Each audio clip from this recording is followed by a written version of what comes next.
We're doing another Week 15 NFL picks video. Just had an exciting game. I'm sure we'll talk about that a little bit. Going to get into the rest of the 15 picks that we're going to talk about for Week 15. Before we intro everything, please hit like, subscribe, comment below, share this video, visit the link in the description for the merch store. As always, something for the merch store, and as always, same shirt from Wednesday to Thursday, 801 AMC shirt. Once again, this is financial advice. Do not buy AMC stock because you will lose money. You can get that shirt as well as everything else at the merch store. 20% off sale right now. You can change the colors of the shirt. You can get long sleeve. You can get hoodies, women's tank top, infant onesies. You can get everything. You can get our famous apron, our mugs, baseball cap. We have a lot. We're going to have more coming. Andy gave us some great ideas yesterday. So I'm going to incorporate that later on during the off season. So look out for more merch in about like a month or two. You can go to Amazon, buy my books. The most recent one is Jerks of the College Years, where I made fun of people I met at Penn State. A lot of weirdos out there, so I had a lot to write about. And my first book was The Safety and a Field Goal, where it was a top 5 book about football, mostly serious stuff, but some fun stuff too, some crazy stories that you may not have heard of if you haven't read this book.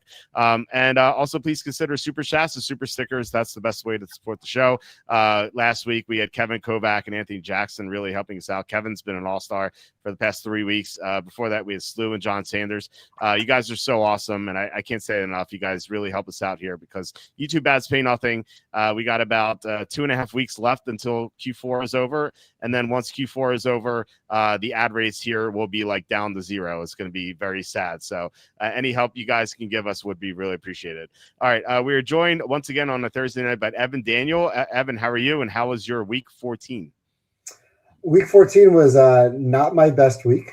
Week 14 was probably my worst week of the season. Guess not reading the games right. Not really bad beats and all, but just games not going the way I would have thought. So nothing really to recap there. At least we continue to do very well with live betting. Monday night, we had a yes overtime. I think I told you before, I found multiple books where I was able to hedge immediately and just arbitrage. I had a plus 600 hedged with a minus 350. And I asked you before, do you have a live overtime prop on FanDuel? And you said, yeah, usually you do. I didn't have one on FanDuel tonight. I said it maybe because FanDuel thought I was a drunk sailor betting yes overtime at plus 600 on Monday night. So I guess they didn't realize that I had an offshore book that was offering me the no at minus 350. So that was fun. But outside of that, not a good week. So moving on to Week 15. And we just had, I hate Thursday Night Football, but I guess a really good game. Again, I finally did find an overtime prop, which I bet the yes offshore. And I can't believe Atlanta won that game. I was going to play Atlanta on the money line to come back. I was on Atlanta tonight. I was on Atlanta live. I was playing Atlanta even at plus 3.5, which is not a good line. And when they were down big, I was playing Atlanta to come back. I was playing team total over. And as we discussed during the game, I was playing Kirk Cousins props. Both quarterbacks, we were taking the live 600 plus yards. I thought was a good one. 550 was a relatively good bet too. I played it at 650 combined as well, and laddered Cousins all the way up to 350 total. And that's because last year he threw for 500 yards in this matchup. And it was obvious from the start of the game that Tampa's defense is just atrocious. Now, let's be fair. Atlanta absolutely dominated this game. 7.2 to 5.5 yards per play. They had 476 yards of total offense to 338. And if they didn't have 19, Raheem Morris, great job, 19 penalties for 125 yards, this game would have been a blowout the other way, right? Yeah. Tampa, so many of their first downs early on were because of these BS illegal contact. Maybe they weren't BS. Maybe they weren't bad calls. I have to go back and rewatch the game and tell you if they're bad calls or not. But it's like every single third down there's an illegal contact or a holding. They're just bailing out Baker. And I also told you in the first half, and I took the yes on the Baker pick. He had so many balls thrown into harm's way. I told you got plus 200 right now, Baker to throw a pick. It's coming. And of course, obviously, it came on the second to last drive. But the confluence of events that took place to give a loss in regulation is just staggering. Twice, 2 fumbles, one of them on the 9-yard line. There was no Falcon in sight. And somehow, guy comes in and recovers that ball amidst 3 or 4, probably more than that, Tampa defenders. And then Cousins on the last drive gets sacked and fumbled. I have no idea how he got that ball. You have a 3rd and 28, 4th and 14. No idea how they come out of that. And of course, Andy's mentioning the clock management, just a disaster. When it's 2nd and 14 and there's no timeouts, 2:20 on the clock, You have to run the ball there. I understand you want to get a first down. Get the first down on third down. You have to run the ball, and you have to go to the 2-minute warning. No question about it. You see where you're at, right? It could be 3rd and 10, 3rd and 12, 3rd and 6. Whatever it is, you hand the ball off, and it's a 2-minute warning. Atlanta's got no timeouts. And then the play is, okay, you want to throw, fine. Baker runs a lot. Let him run around and see if he can make a play with his legs. But just do something safe. Keep the clock running, because at worst, let me see, where did they have the ball in that situation? When they punted, that 2nd and 14 was from the Tampa 35. Okay. So it's on the 35-yard line. So you talk about a punt that's going to flip the field. At the very worst case scenario, you run a 4 or 5 second play. There's a minute 55. Even if you throw an incomplete pass, and you shouldn't throw an incomplete pass. They should run the clock. They should run the ball or do a quarterback run. There's a minute 15 on the clock when you're punting. So worst case scenario, Atlanta has the ball on their own 25, 20, 15. If you punt 50 yards, 15-yard line, punt the ball out of bounds, the old coffin corner. There's no reason why there should be 2 minutes on the clock in that scenario. That is terrible, terrible clock management. And because of it, Carolina now won the division. I told you this before we went live. That's what I'm really pissed off most about, because I have been betting these from day one. I have these no playoff bets, and they're minimal risk with huge odds.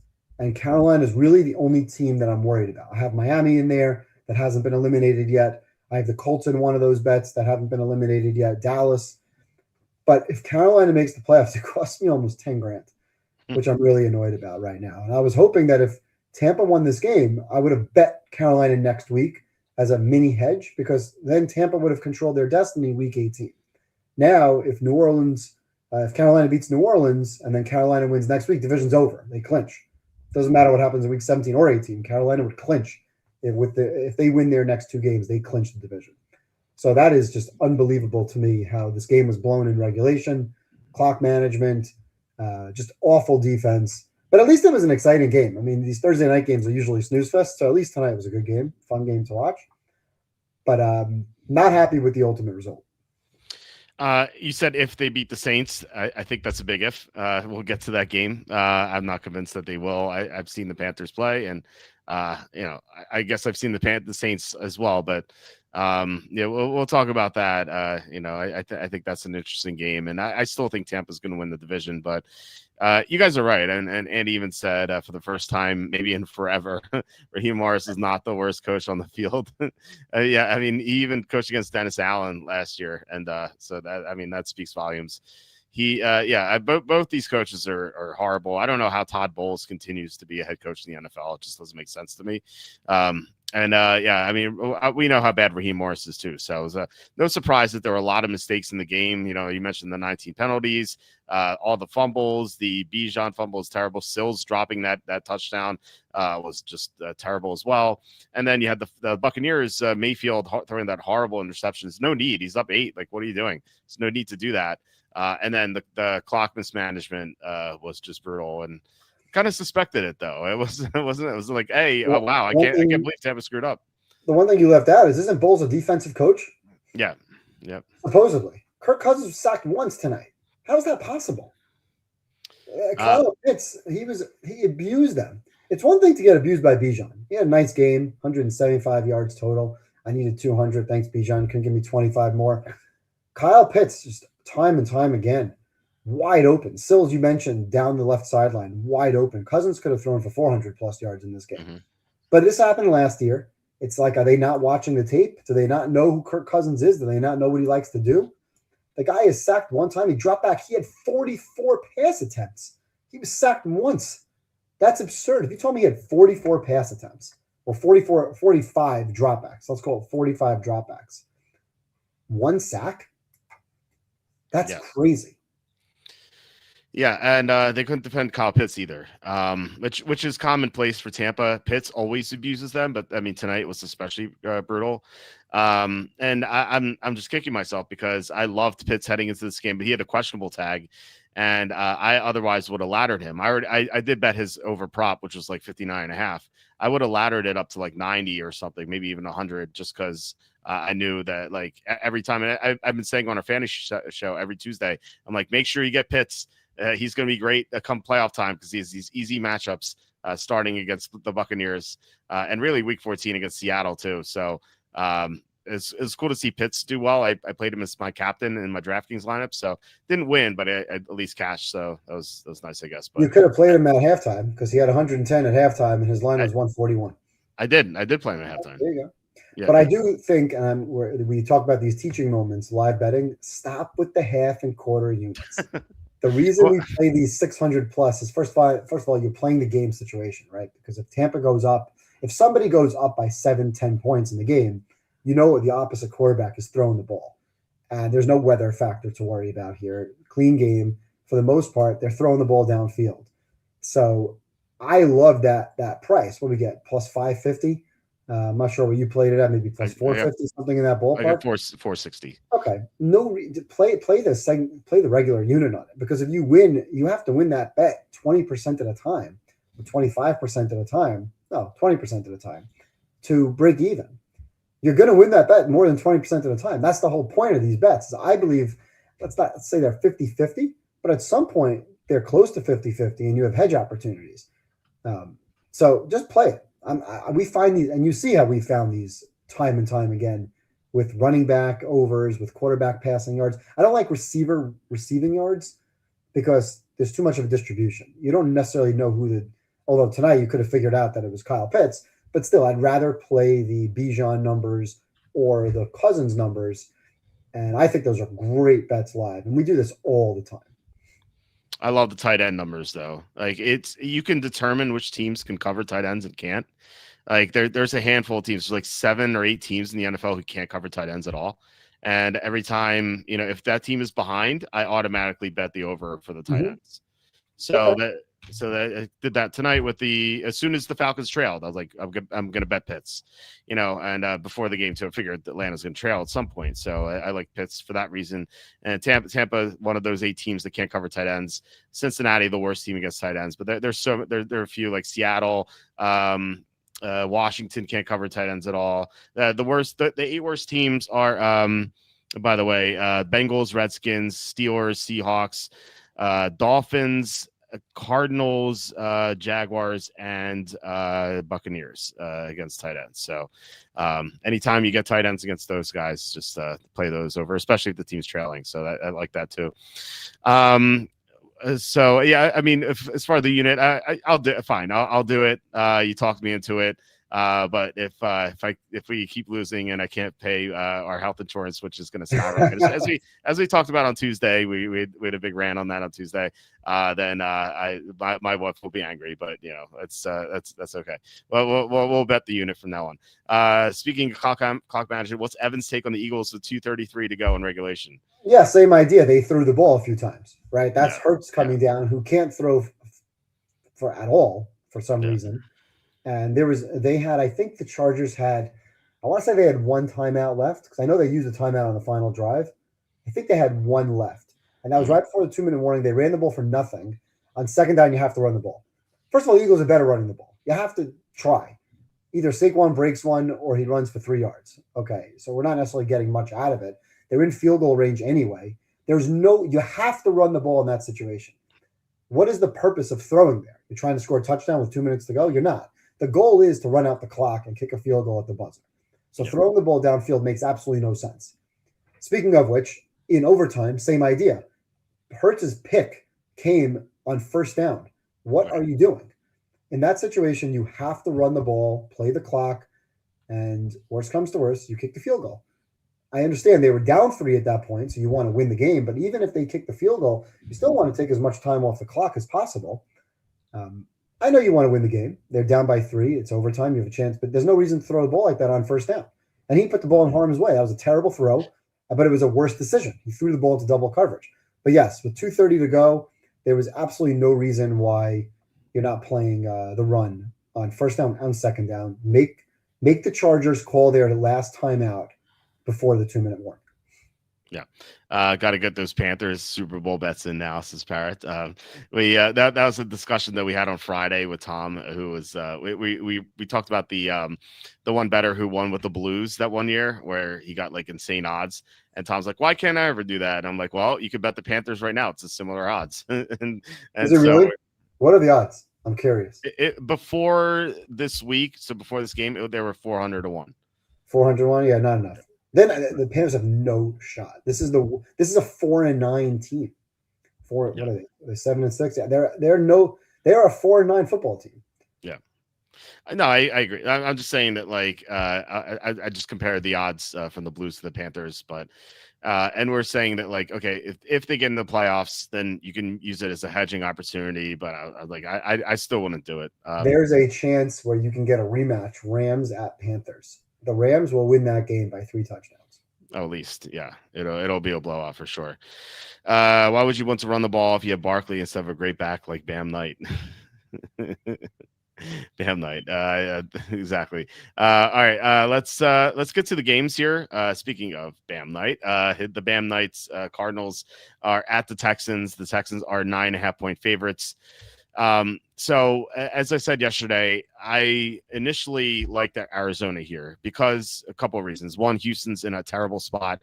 They're off wins against Buffalo, Indianapolis, and Kansas City, and now they have this non-conference team that's 3-10. They don't know anything about them. Not that they have a look ahead or anything, but it's still a flat spot here for the Texans. And Arizona has kept most of its games close, not the upper, or I guess any other team in the NFC West. I was going to say upper teams, but they got blown out by Seattle and the Rams and to an extent the Niners.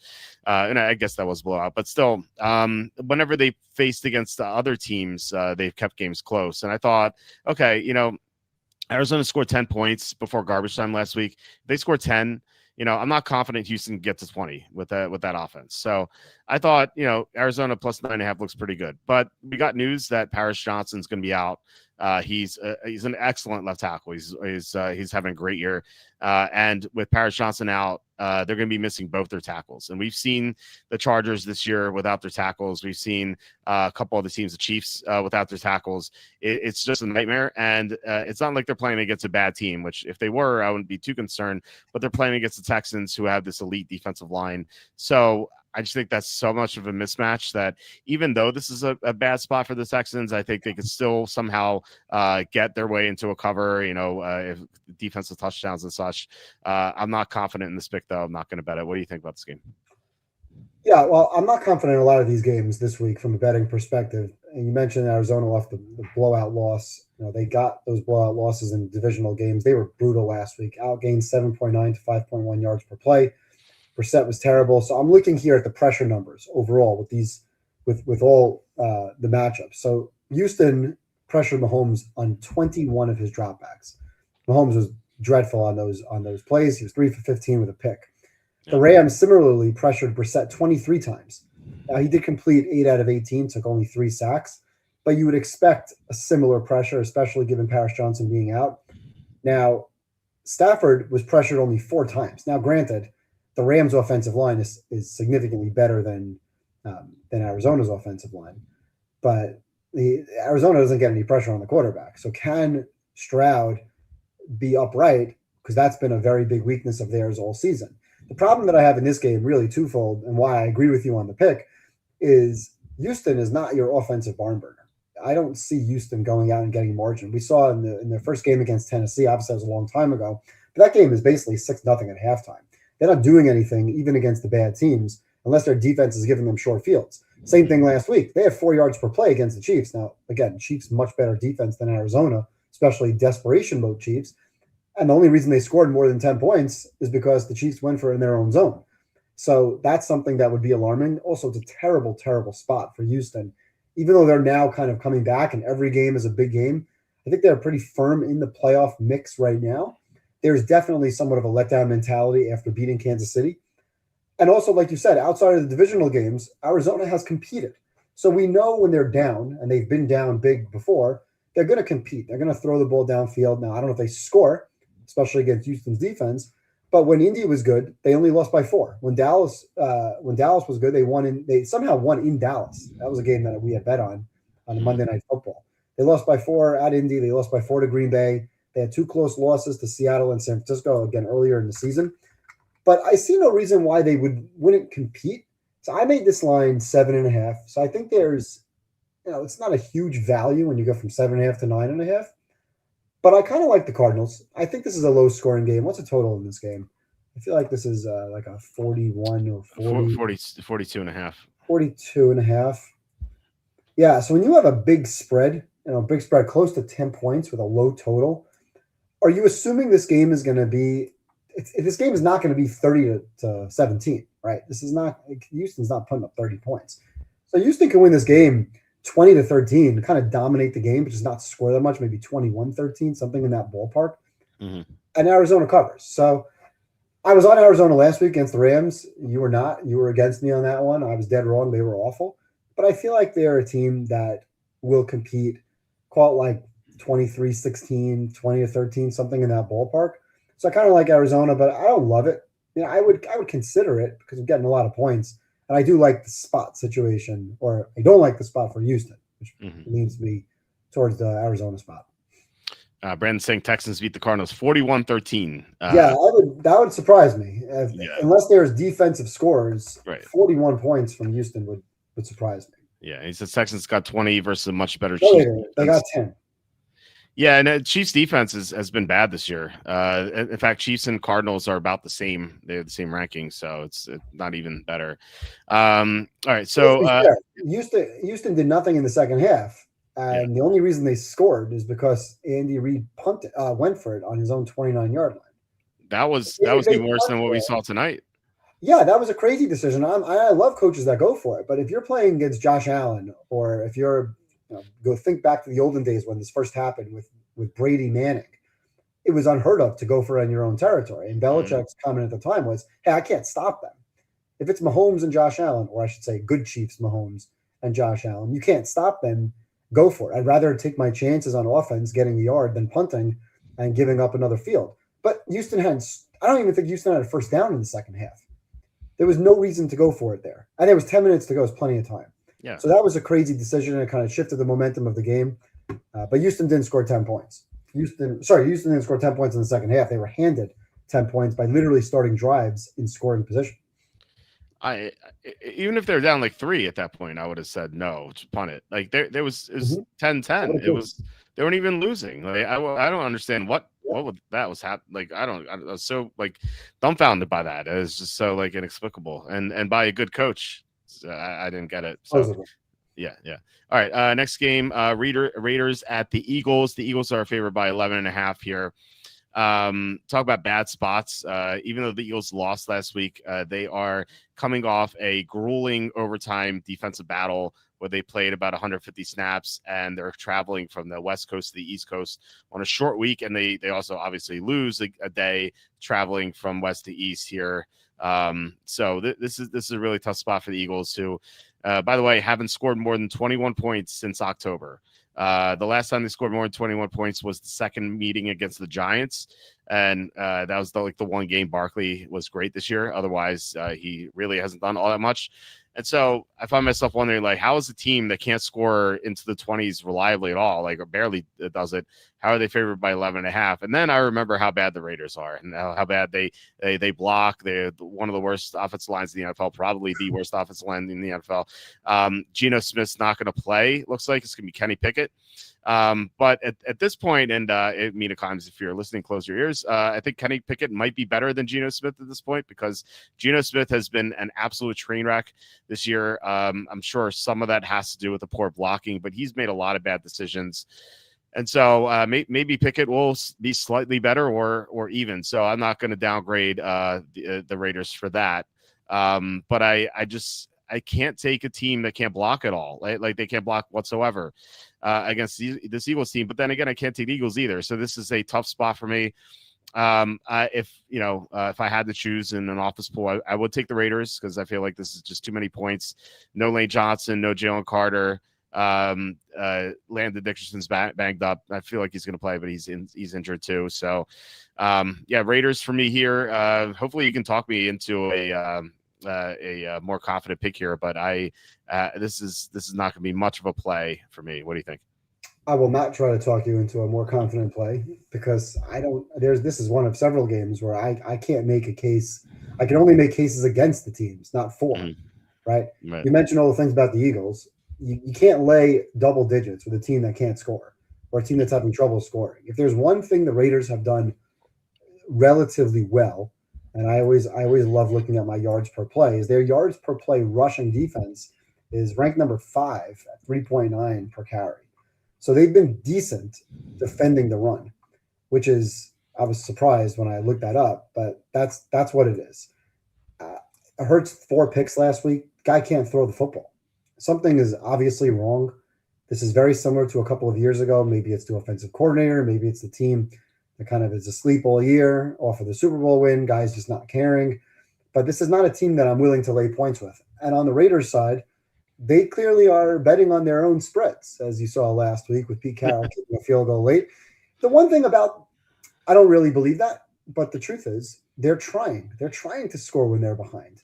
So why would I if they're down 14 or 17, they're not going to try to score late? Of course they're going to try to score late. Now they can't block. They can't protect. So I don't have a lot of confidence in them scoring a lot of points, but I'm not laying 11 and a half points with the Raiders. I think the line is fair. I mean, what is the line? What should the line be? 7? It shouldn't be 7. The Raiders are horrible. But I'm not laying points. So office pool purposes, I would take the points here. I would not bet this game at all.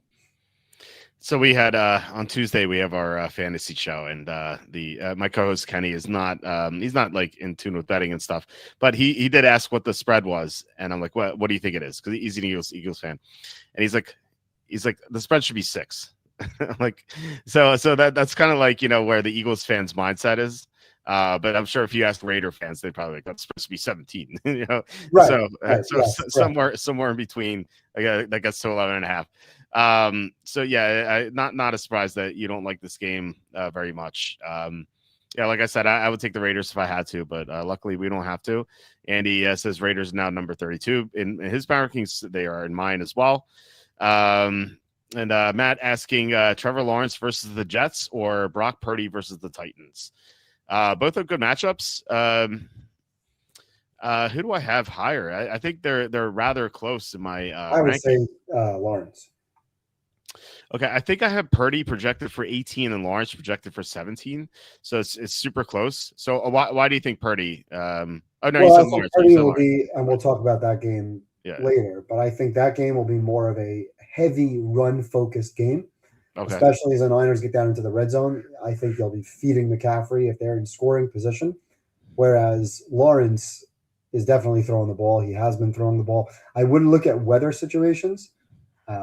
Right now, it looks pretty good in Jacksonville, so that's something positive. And in San Francisco, also looks fine. So weather should not be up for grabs. But for me, it's really about the scoring. If you're playing, and neither of those teams, you would think based on the spread, is going to be in a situation like Kirk Cousins tonight, throwing the ball downfield, having to put up points. So I would think there's a run-heavy approach, but more so with San Francisco. Yeah.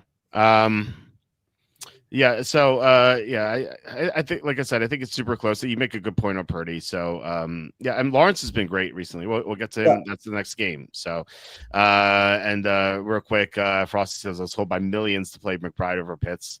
Well, I mean, McBride's still the better player. He's the better player. Like McBride could still have a great game too. So don't be too upset about it. But if you paid Pitts over McBride and Pitts had like a 4 for 30, like you would be pretty tilted at watching McBride go 7 for 90 and a touchdown. So don't kick yourself out for that.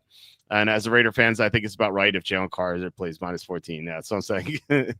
It's funny how perspective changes depending on which team you root for. Yeah, but if you don't have Lane Johnson and you have Max Crosby in the game, he's going to make a play or two. Yeah. And I don't know how one trusts. I mean, the Eagle fan says it himself, right? Your Kenny, or your friend who says -6. Mm-hmm. That's kind of funny. I mean, obviously the line can't be 6, but spot's bad. The travel situation's bad. The short week or if the overtime game is bad. That's not a situation. And you have to make the line heavier because who the heck wants to bet on the Raiders? Yeah, exactly right. All right, so let's get to the next game, which is another high line, even higher. Jets at the Jaguars. The Jaguars are minus 13.5. We finally get to a game I like. Can't wait to bet this one, assuming that Brady Cook plays. So far in practice, we've had no Tyrod Taylor through 2 days. We've had no Justin Fields through 2 days. As soon as we get the Friday report, I'm going to lock this one in. The Jaguars minus 13.5. Hopefully, I hope it doesn't rise. I just don't want to be caught with my pants down with like, hey, Taylor practiced full Friday, and suddenly he's going to play. Brady Cook is Max Brosmer level bad. Like, he does not belong in the NFL. This is not like a backup playing like a Marcus Mariota or a Kirk Cousins tonight, or Jacoby Brissett. Like, this is a guy who is not going to be in the NFL for very long. He does not belong in the NFL. He was awful last week, like atrocious. Like I said, this is basically Max Brosmer against a Jaguar defense that's really improved recently. They're now ranked 11th in the past couple of months, and they have a great pass rush. They stuff the run rather well. I think they're 8th against no, actually I think they're 4th against the run. I think they moved up 4th against the run in the past 2 months. So they should have no issue stopping Hall, and that means that they're going to be able to just really get Brady Cook into long yardage situations and just make his life miserable. And also the Jaguars have played a lot better recently. I've said this last week. I've been saying it for about a couple weeks now. Jacoby Myers is such a big addition for Lawrence because he's never had this reliable receiver who he can count on. Like, he's had talented guys, but they've dropped passes. They missed time with injuries. Jacoby Myers is going to be a rock solid player for Lawrence who he could depend on like third downs or in the end zone. But he also has Thomas healthy now. He's Brenton Strange healthy now. This team is getting hot. And we recently saw them blow out the Chargers a couple weeks ago. And obviously the Chargers are better than these Jets with Brady Cook. So, I love the Jaguars here. They're going to be in all my cards. What do you think about this play? I should say, assuming that Cook starts, if it's Taylor or Fields, I'm going to be off this game. Yeah, so before we talk about the Jets and the quarterback situation, the Jaguars are definitely arrow up. They've won 5 of their last 6 games. They took care of business in most of those games. But what happened in the Arizona game? That game was, for some reason, way too close. That game was tied late. They found a way to win by a field goal. They blew the game on the road to Houston with Davis Mills. They had a big lead. They blew that game. And somehow, some way, they beat the Raiders by 1 in overtime, where the Raiders went for 2 at the end. So they easily could have lost that game. So, that was 6 weeks ago. So are we saying throw it out because it's not recent? And let's look more. They took care of business last week. They were great against Tennessee, even though it is Tennessee. And they were great at home against the Chargers a couple of weeks before that. So this team has just been inconsistent for me. I still have them as an average team. They're definitely trending in the right direction. I don't trust Trevor Lawrence in general. And that brings me to this game. What should the line be? And I can't figure this out, because if it's Brady Cook, I don't know what the line could be. I don't know what line I would need to take the Jets. He was awful last week. Jets were 1 for 12 on third down. They had 3.6 yards per play in a blowout. You would think that your team's down by 3 touchdowns. You can move the ball a little bit in garbage time. He couldn't do anything. And the Jets gave up 239 rushing yards. So that's a big problem. Jacksonville is taking care of business, but who do they play next? Now that they kind of have the division in their sights, now they're traveling to Denver before they play Indy and Tennessee. Is this a letdown spot? So if this is Taylor or Fields, who are not good quarterbacks, but at least they are competent backup quarterbacks, what would the line be? 9.5, 10? To me, that's probably where the line would be, around 9.5, 10 against one of those 2 quarterbacks. Yeah. Against Cook, I don't know. Is 14 the right number? Is 16.5 the right number? The Jets can't score. So if it is Cook, I got no problem with the pick. I think they win by 17, 21, if not more points. And that's really because this is an offense that I trust to continue to keep their foot on the gas. Liam Cohen does not strike me as the coach who's going to just run the ball and take the air out of the ball and run the clock. But if it is Fields or Taylor, can you get a game like the Jets played against Baltimore a couple weeks ago, where they kind of hang around? I know they lost that game in the end by 10 or 13 points. I think they lost the game by 13 in the end. Mm-hmm. So, and now you're laying 13.5. It's a big number to lay. So I would definitely wait before you're picking this game to make sure you're certain that it is Brady Cook. And if it is, it's possible this line goes up to 14 or 14.5. But if it's not, I think this line drops closer to 10. And that is something where I would take pause in playing this as a contest pick. Unless you know. Oh, good. What'd you say? Unless you knew for sure that if he's announced the start, if Fields and Taylor are announced DMP tomorrow, Starting quarterback Brady Cook, locking it because the line's going to rise. I think there's somewhat of a middle ground now that the casinos are hedging their bets where they put the line at 13.5. And if Cook is announced a starter, this will be over 14. But if he's not, this drops to closer to 10. I will put this in it's called a definite maybe or maybe definite pile for us because if it is Cook, then I'd say this would certainly be on our card at minus 13.5. But yeah, we'll have to wait. Obviously, like I said, I'm gonna wait to lock this in. I don't want to be laying 13.5 against Taylor, which I mean, you're right about 9.5. That's what the advanced spread was. So, and we assumed it was gonna be Taylor 9.5. So, right. So yeah, it sounds like we agree on this game. And with that Raider game and some of the other games, that was before Myers was there or Myers was incorporated into the offense.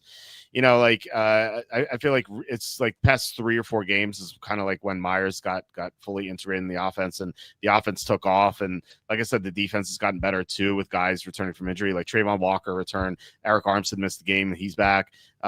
It feels like they're coming together, and they traded for a cornerback as well, so he had to get integrated as well. And I don't know, maybe it's crazy, but I'm looking to before this game at some point look to bet the Jaguars as a future to win the Super Bowl. I really like, wow. Yeah, I really like the way this team's coming together.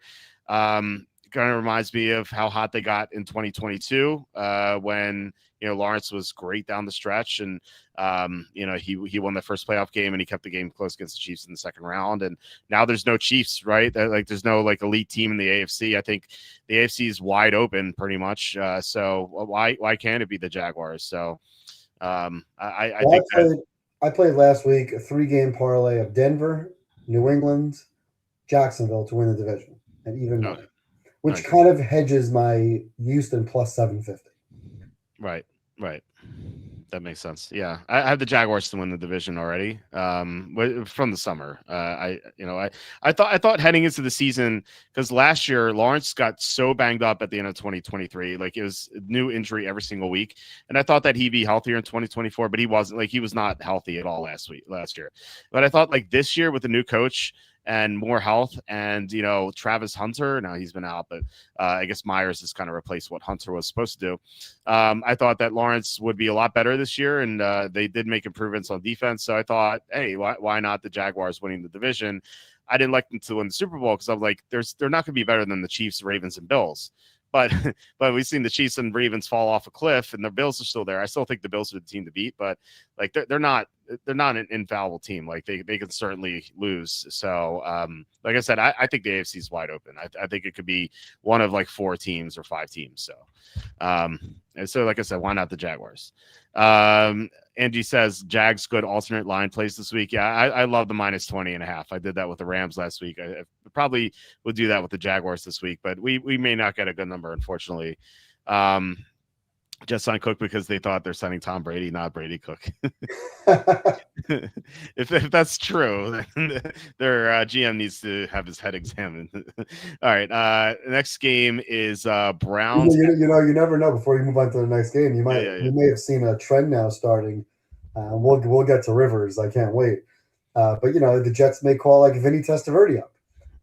Or Chad Pennington. Chad Pennington can't have a much worse arm now than he had back 20 years ago. Yeah. So, maybe you start seeing some of these old timers coming out of retirement to lace them up. Why not? They could make a movie out of this. Even if this works, we'll see. I have my doubts, but if this works, we're definitely going to see a movie out of it. On paper, the Jets suck. Am I missing something? Aren't they decent? With Brady Cook, I have the Jets as the worst team in the league. Yeah, I would say so. There are quite a few teams that would be the worst team in the league with Brady Cook. It's kind of, like I said, it's the same thing as Max Brosmer. I heard the Jets paid the bail for Mark Sanchez. Honestly, like he might be better than Brady Cook right now. As sad as it is, as bad as he was before, he might still be better than Cook. Anyway, we have Browns at the Bears. Bears minus 7.5. This is another one I did a 180 on. I initially thought Browns looked good here. Bears coming off the game against the Packers. They have the Packers next week, so it's a sandwich situation. Although they did lose, they still have bigger games on the horizon than the stupid Cleveland team. And the Browns, they didn't get blown out, but they were kind of embarrassed by Tennessee. So I thought they played better this week. But looking at the injury report, I should probably pull it up. Like there's so many DMPs this week for the Browns. It's like half the roster. What'd you say? The big one is the center. Yeah, there are a lot of them. So Batonio DMP, Jack Conklin DMP. It's 2 linemen right there. Mason Graham DMP, a stellar defensive lineman there. David Njoku DMP, Dylan Sampson DMP, Wyatt Teller, third offensive lineman DMP. Cedric Tillman, the number 2 receiver. Denzel Ward, the number 1 corner. And then Pochik, as he got knocked out, he's on IR now. So it's like they could be without 4 offensive linemen here. Like that is crazy. I think that's too much. Like at some point, there are just way too many injuries, and there's like no one available. So and we saw them lose to Tennessee. I think that could be a trend with like all these guys getting hurt, and like Chicago is playing a lot better recently. They run blocks so well. Like if Mason Graham's out, and also remember they lost their other defensive tackle. Like they should be able. Yeah. We just saw Tony Pollard run all over the Browns. The Bears run block better than any team in the NFL. Maybe second or third best team in the NFL is run blocking. So they should be able to run all over Cleveland. I have a feeling that this could be a blowout. The more and more I think about it, if the injury report looks as bad tomorrow, then I think I might be on the Bears for a play, even though this is a sandwich between 2 Packer games. So what are your thoughts on this game? You just said it. A sandwich between 2 Packer games. This is as bad of a scheduling spot as you can get for Chicago, who just lost to the Packers and now plays the Packers again next week in a game that, assuming they win this week, and I do think they'll win this week, basically our playoffs are on the line. They went from being a 1 seed to the 7 seed, and next week they may be out. Mm-hmm. So I think that's a spot that's as bad as it gets. I would obviously pay attention to the injury report because if it's cluster injuries across the board, it's a problem. But it's not like this is a team. I'm not asking him to win the game. I'm asking him to cover 7.5 points. I thought this line should have been 6.5 or less. The look ahead was 7.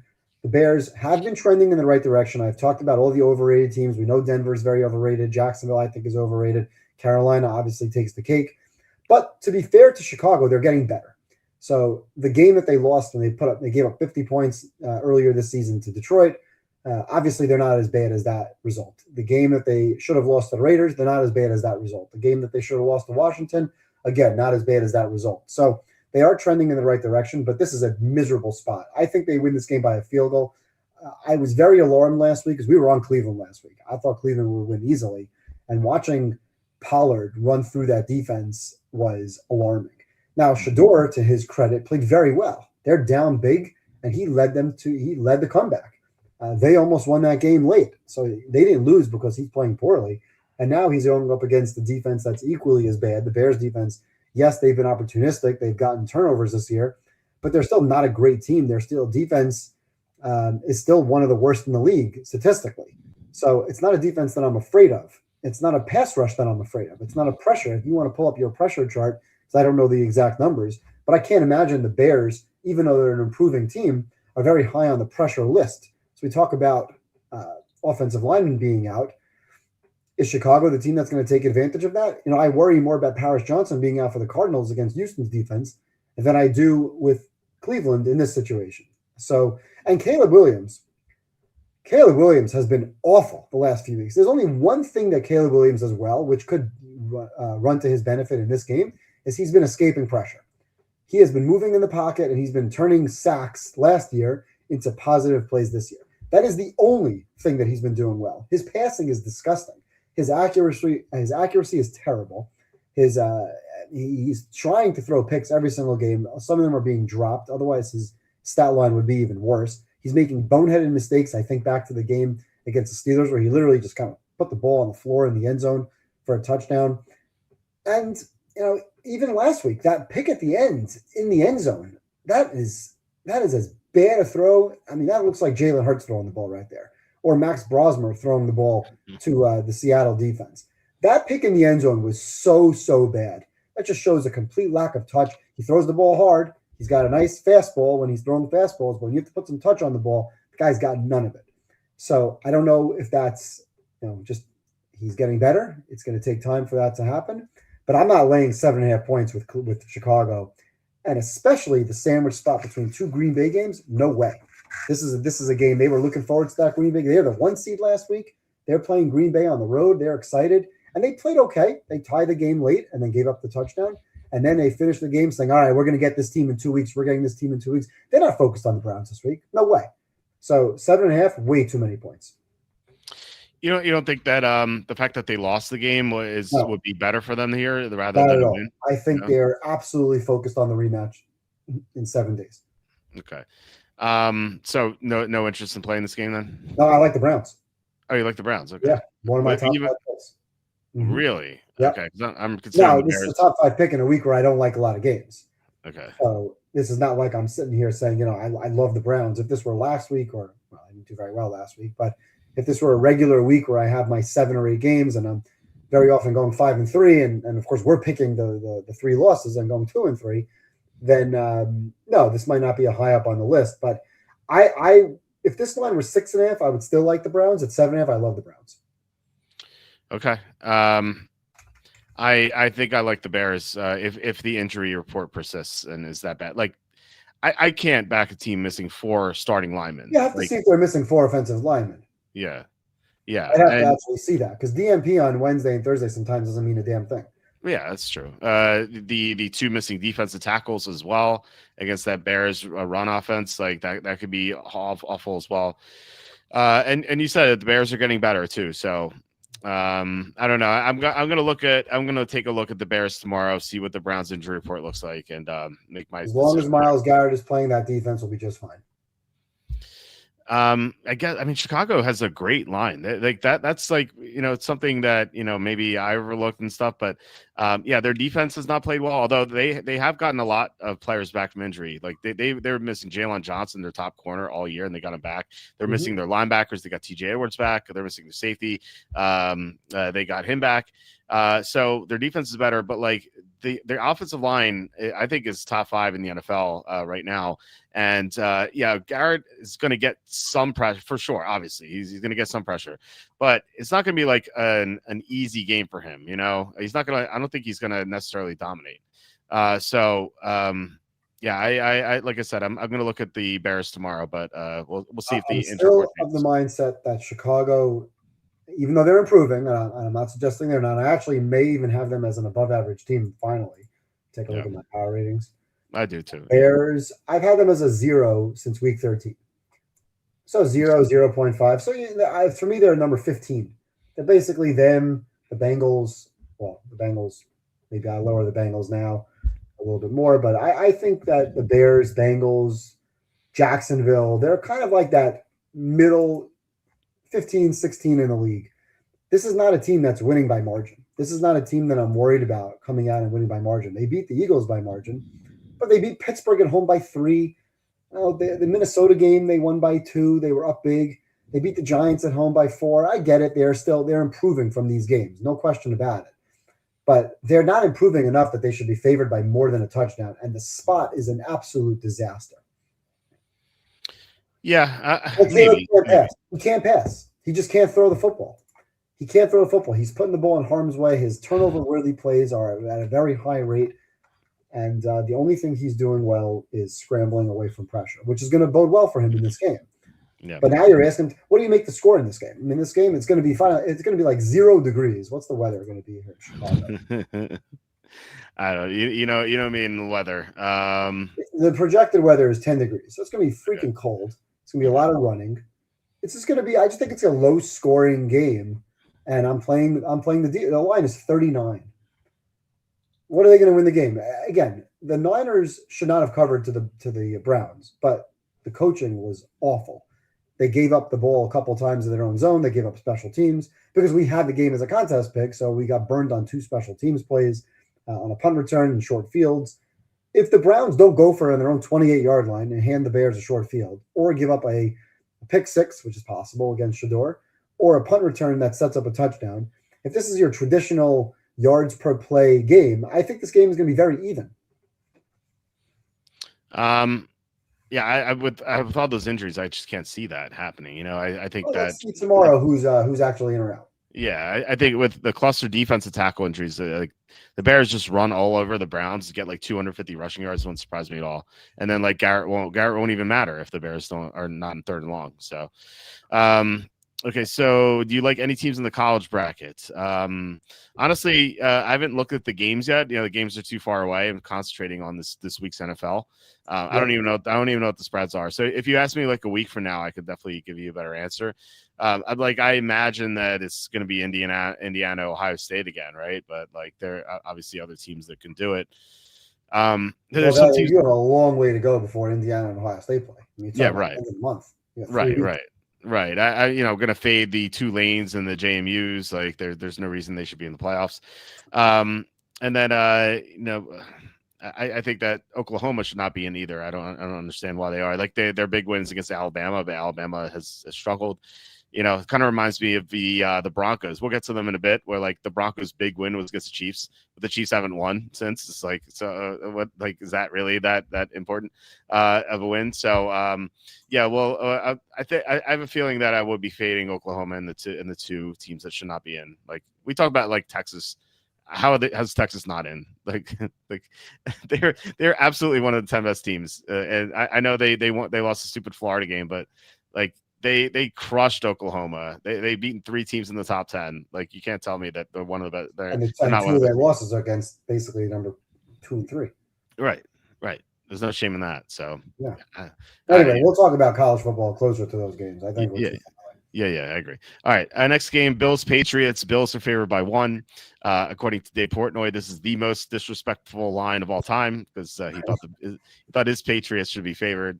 And according to the records, they should be because they're 11-2 and the Bills are 9-4. But I would still consider the Bills to be the better team. And I think anyone handicapping the NFL seriously would agree.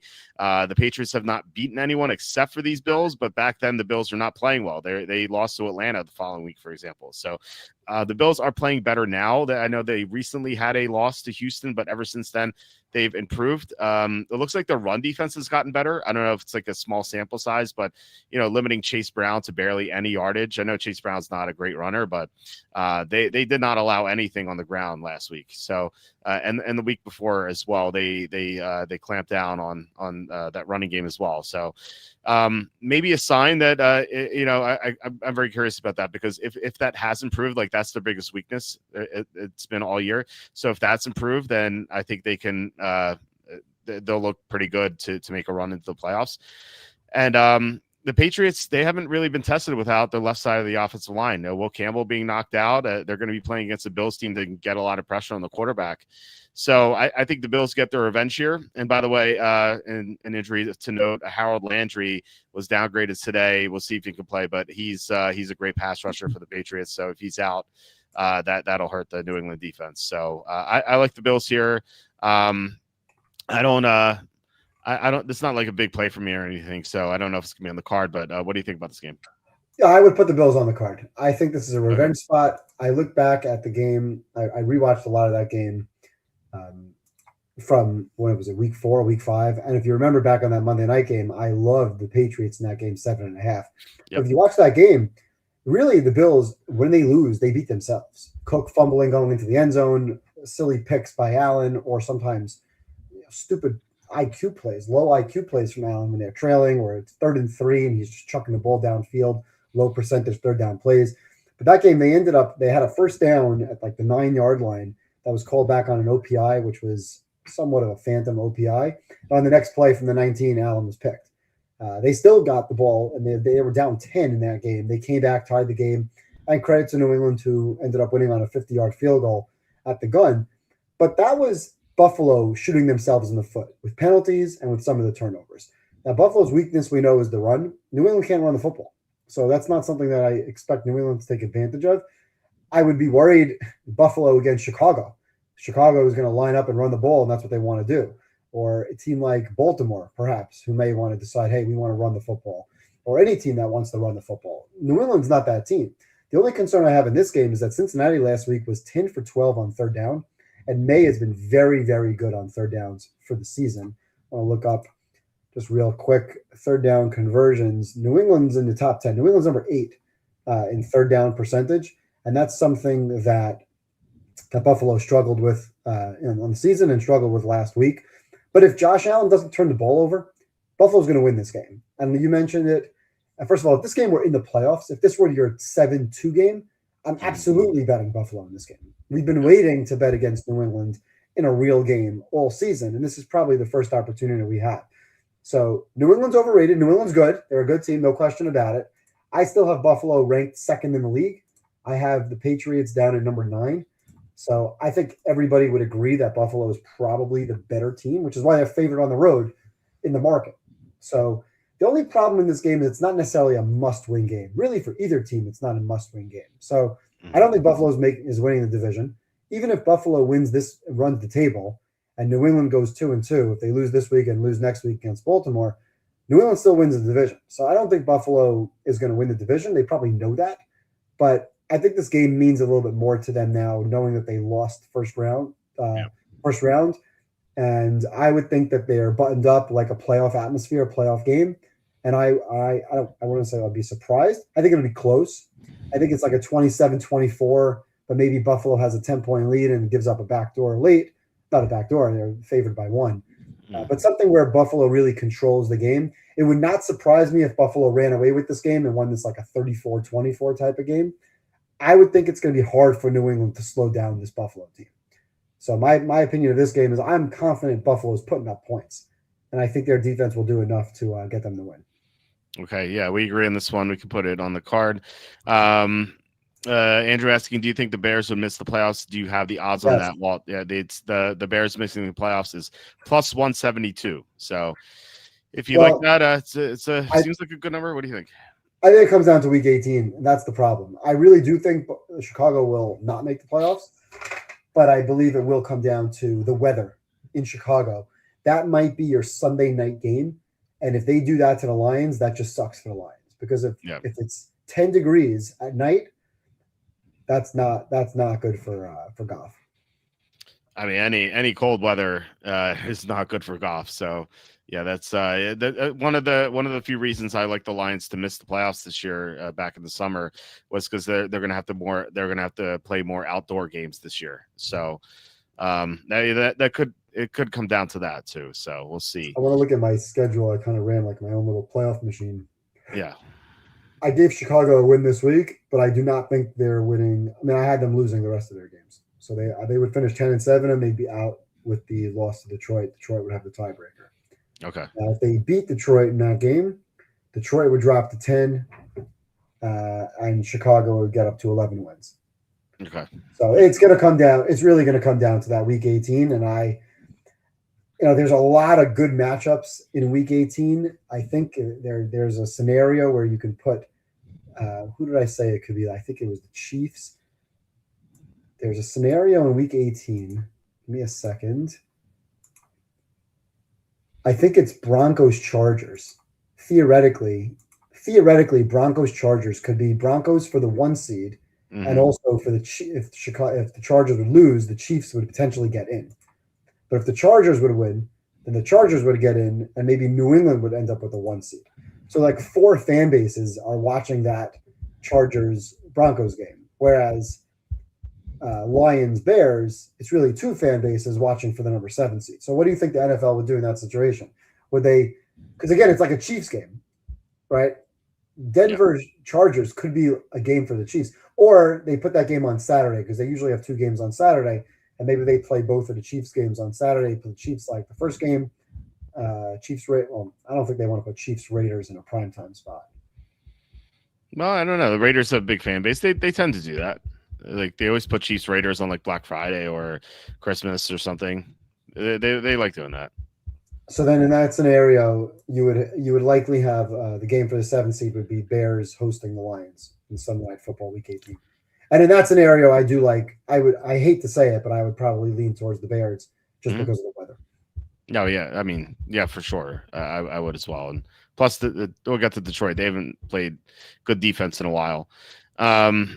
Okay, yeah. So and there's also a chance that the Broncos might be they might have clinched the 1st seed by week 18, and they may rest everyone, and it could just be the Chargers getting a free win, and that could potentially get them into the playoffs. So a lot of scenarios that will unfold. We'll see. Should be interesting. All right. Next game is Ravens at the Bengals. The Ravens are favored by 2.5. Got a message on Facebook earlier today from Jason, who comments here sometimes, and he's like, I don't understand why the Ravens are favored in this game. And I'm like, well, I just think it's public perception, that the Ravens are better. They have the better record. They still have Lamar. They still have Henry. And the Bengals are a 4-win team. So kind of hard to make them a favorite over Baltimore. But based on how bad the Ravens have played recently, it's kind of like, hey, why aren't the Bengals favored? Lamar Jackson's not healthy, although I don't know what to make of it, but this is the first Wednesday this week that Lamar wasn't listed with an injury. Instead, he was DNP with rest. So it's so hard to trust this Ravens injury report. Derrick Henry looks washed up. The defense was the bigger disappointment last week. Like, you had Aaron Rodgers in week 13 unable to complete a pass over the line of scrimmage until the third quarter. Like, that's a real thing. He did not complete a pass over the line of scrimmage until the third quarter. And yet the first pass, 55-yard bomb to DK Metcalf. Like, this guy looked like Aaron Rodgers MVP back in 2014 or whatever year. He looked incredible. And that was like Baltimore's defense not being able to stop them. And this is not a one-off because the week before on Thanksgiving night, they let Joe Burrow go off, and Burrow was not even that sharp in the first half. Like, second half, he was much better. But first half, he was kind of, getting his feet wet from being out for so long. And then last week, Burrow was even better. Like, he was awesome, except for those two weird interceptions at the end. Like, he was so sharp against a good Bills pass defense. And now he gets the Ravens again. And we know Burrow lights up the Ravens. You mentioned it a couple weeks ago. Like, he always has success against his defense, and his defense is not playing well right now. So to me, I think the Bengals look like the right side. Now, T. Higgins is going to be out probably with a concussion. I should probably check that. Higgins was limited twice with concussion. So he played today. He practiced today. Limited though.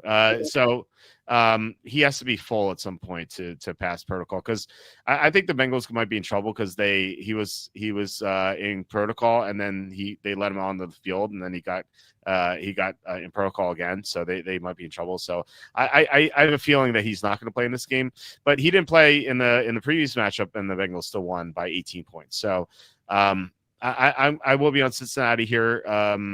As far as the unit count, it's not going to be a big play for me or anything, but might have a couple units on Cincinnati. What do you think about this game? Yeah, so I still think the Ravens are the better team by a point, and this game's in Cincinnati. Yeah. So I don't think the Ravens should be favored. I definitely don't think the Ravens should be favored by 2.5. There are scenarios where that 2.5 or even 1.5 could come into play. So I think the Bengals are the right side here from a spread perspective on a power rating. We look back, you mentioned the pass defense. How do you allow almost 300 yards passing to Rodgers? That's sick. That's crazy. There's no threat of the run, and they're allowing him to throw the ball downfield. That was really, really bad. Cincinnati blew the game last week. They had it. They had Buffalo on the ropes. Fluky pick that returned for a touchdown, another pick on the next drive. That team is going to compete. I don't care if they're out of it. Burrow is going to play, and Burrow is going to play well. Now, that game against Baltimore on Thanksgiving, Burrow was really rusty. They were not great on third down, and they were 1 for 6 in the red zone. Last week, they were 10 for 12 on third down and 3 for 3 in the red zone.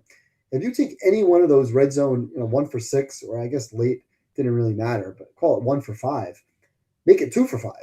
If they put up some touchdowns instead of field goals, they win that game by even more than 18 points. Mm-hmm. So I think they dominated. They controlled that game. Baltimore is something wrong. Whether Lamar practices in full or not, he is not right. And he's not just automatically going to snap his finger and become the Lamar that rushes for 40, 50 yards a game. So if he's not able to be the Lamar of old, and I see no reason why I would guess that he would be, I need to see it to believe it. I like the Bengals to win the game outright. So I'm getting 2.5 points. Not a huge value, but I'm getting points. Again, we're looking at weather situations. It's going to be very, very cold, which leads more towards running. Now, the Bengals, we know, are not a very good team tackling, so that concerns me. Henry, who looked last week like he was washed up, now, that guy, 240 pounds, coming downhill in 10-degree weather against a team that likes to make business decisions when it comes to tackling, that would concern me a little bit.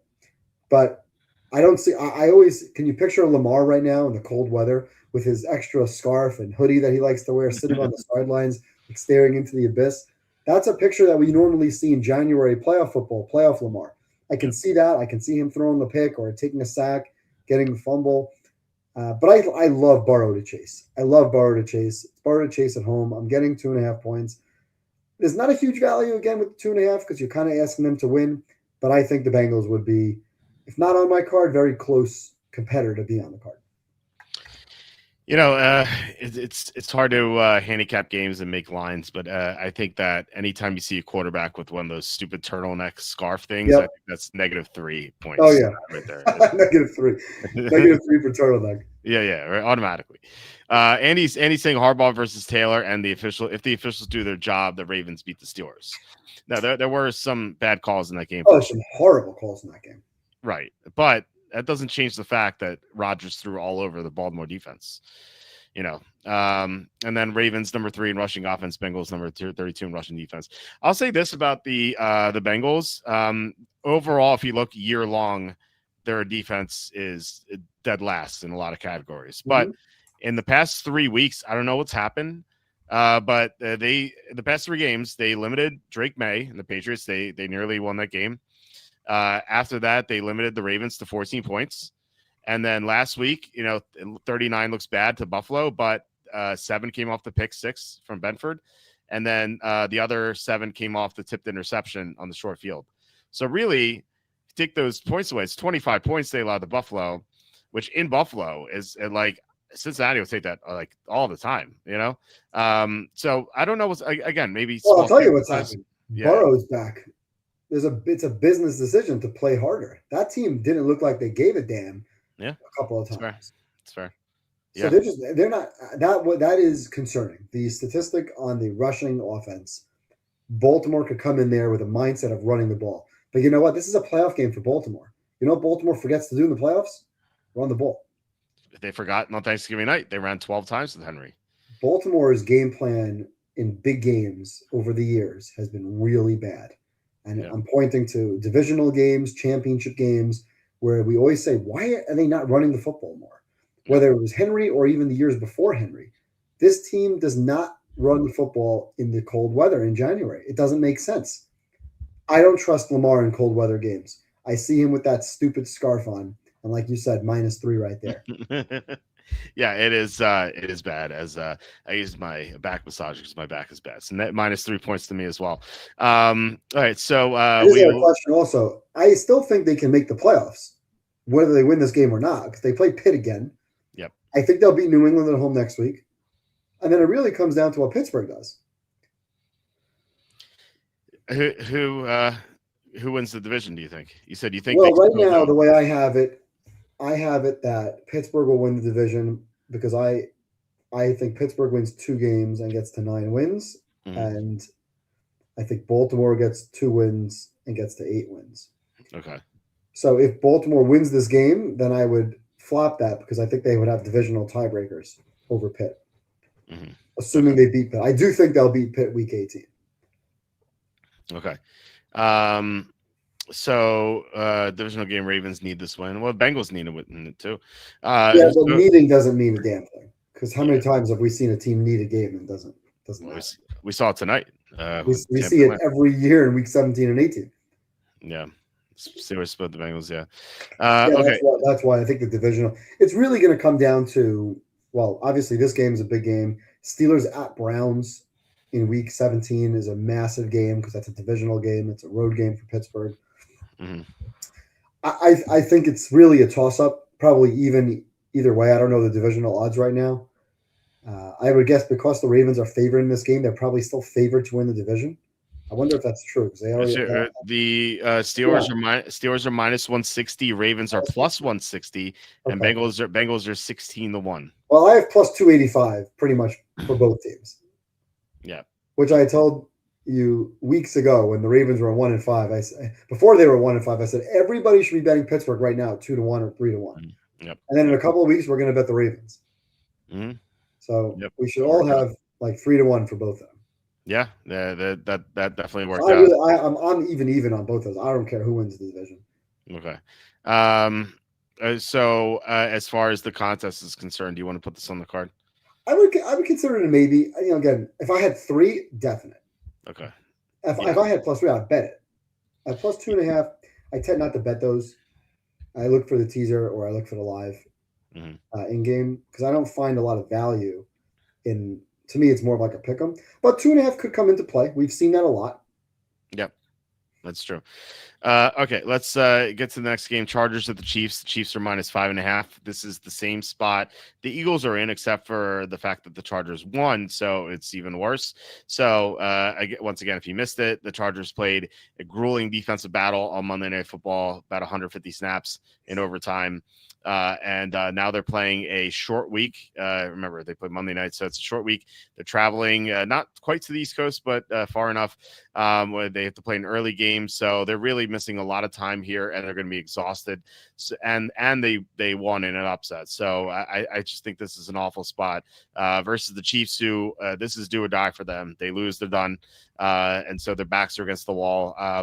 Now it hasn't worked recently. You know, they I guess their backs are against the wall against the Texans too, and they lost. But here, I think that they'll have a better chance to win given the bad spot the Chargers are in.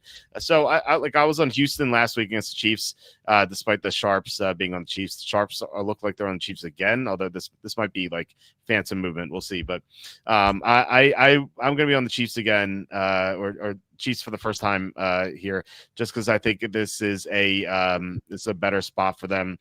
Plus, Trey Smith is going to return, so their offensive line is they're still missing the tackles, but at least they get a big upgrade in the interior because they were missing him a lot last week. So I like the Chiefs here, and plus, as as a reminder, as Andy says, both teams have O-line issues. That the Chargers continue to have offensive line issues. They lost their third tackle, Trey Pipkins, last week, so they're down to the fourth and fifth tackles. So that could just be a disaster against the Chiefs. So what are your thoughts on this game? The Chargers are one of my best picks of the week. And Really? I cannot believe that this spread is what it is. I can't believe it. Now, I still have the Chiefs power rated pretty high because I'm not ready to take the Chiefs and throw them down the tubes. I still have the Chiefs top 5, basically. So, and I don't have the Chargers in the top 5. I have Chargers number 12. So I agree. I agree that the Chiefs are going to win this game. The Chiefs will find a way to win this game. But how on earth are the Chiefs laying more than 3 points? You mentioned the spot. I get it. It's a bad travel spot off the overtime game. It's going to be 10 degrees in Kansas City, even at 1 o'clock in the afternoon. It's going to be very, very cold, and Herbert's got a broken hand, and he did not look good last week against a good defense, and the Chiefs will sport a good defense as well. The Chiefs' offense is broken. Now, I get it. They played against Houston's defense, which is better than the Chargers' defense, but the Chargers are not a bad defense. The Chiefs last week, 4.3 yards per play. They had a record in the Mahomes era, 6 dropped passes. 6 drop passes. Kelsey is an absolute shell of himself. He can't catch the football. And you know why he can't catch the football? Because he doesn't want to get hit. So when guys are coming about to hit him, he's got the alligator arms and he can't catch the football. Where he's pulling his arms back, and this is not the first time Kelsey has dropped footballs this year, leading to picks. He led to the pick in the Philly game earlier in the season, a pick. Mm-hmm. And I don't remember if it was him in the Jaguars game, the pick 6 that was 99 yards. But there's a number of plays that in the olden days, as in a year ago, Kelsey makes these catches. And these are first down, move the chains passes. This year, it's been incomplete on 4th and 4, or it's been pick. So Mahomes, 1 for 3 on 4th downs last week. The play calling is a disaster. Some of those play calls, 4th and 1, the first time they went 4th and 1. How do you not give the ball to Kareem Hunt? The guy's like 80% converting 4th and short or a goal line situation. Instead, they drop back to pass and throw the ball. It's not even close. Herbert was very, very good last week. He wasn't great throwing the ball, but he was escaping pressure. And that was very impressive, even with the broken hand, that not, being able to run, being the competitor that he is. I thought he was fantastic. They obviously forced Hurts into the picks, which is maybe more on the Hurts being horrible this year. But let's look back. You mentioned that Kansas City's kind of on life support. After they lost the Buffalo game, they were on life support with respect to the division. They're favored on the road. They go and they lose that game by 3. Now they're on life support for the playoffs. They're down in that game 20 to 9? I think they're down 20 to 9. Yep. It's possible that that's when Daniel Jones broke his leg. At some point in that game, it's possible that Daniel Jones got hurt, they found a way to come back. Congratulations. They're at home against possibly Indy without a quarterback, and they win by 3. They're still on life support from a playoff perspective with their playoff hopes dwindling, and they lose to Dallas. A bad defense. They can't move the football late, and they lose to Dallas. Last week, again, second half, they cannot move the ball. So they're still on life support. It's like, why not us? I still think they can make the playoffs. So people think I'm crazy. I'm not betting it. It's like I think it's like plus 540 right now because I think it really comes down more to Chargers games, and I think the Chargers will lose a bunch of games, including this one. But the Chiefs are not that team that's winning by margin anymore. So why am I now going to go out and lay points? I have the Chiefs number 3 in the league, and I make the line 3.5 at most. 3.5, 4.5, 5.5. I get it. Pros are betting it. I think this line is insane. I think the Chiefs are going to win this game by 3 points. It's going to be 20-17. It's going to be super cold. Neither team has an offensive line. You mentioned backups playing who may play on the line. Wanye Morris, they were relying on him. That guy is terrible. He comes in, he gets hurt, he's now out. So we're talking about backups on both sides against quality pass rush. Why am I laying more than 3 points in this game? It's a divisional game. This is going to be a 3-point game. We all know it. So I love the Chargers in this game. I would try to talk you into it. But again, I don't like a lot of the games. This is one of the few games that I really, really like. It wouldn't shock me if the Chargers won this game and knocked the Chiefs out, but I do think the Chiefs will find a way to win by a field goal. Yeah, I think there's definitely a possibility the Chiefs will bungle this and find a way to lose, but I think that the spot is so bad for the Chargers for 3 reasons. Like the one I talked about, and you mentioned the 2, the cold weather, and also the Herbert hand injury. Like you said, he was bad against the Eagles. If the Eagles were semi-competent last week or on Monday, they would have won the game. So I will be on the Chiefs here. I'm going to be betting the Chiefs. And I believe Andy was on the Chiefs as well. And speaking of Andy, I'm surprised, Evan, that you made it through your analysis without cracking up with what was on the screen here. Kelsey saving his man juice for Taylor. I don't know. We want to get into conspiracies. I don't think that they are ever going to be intimate or ever were.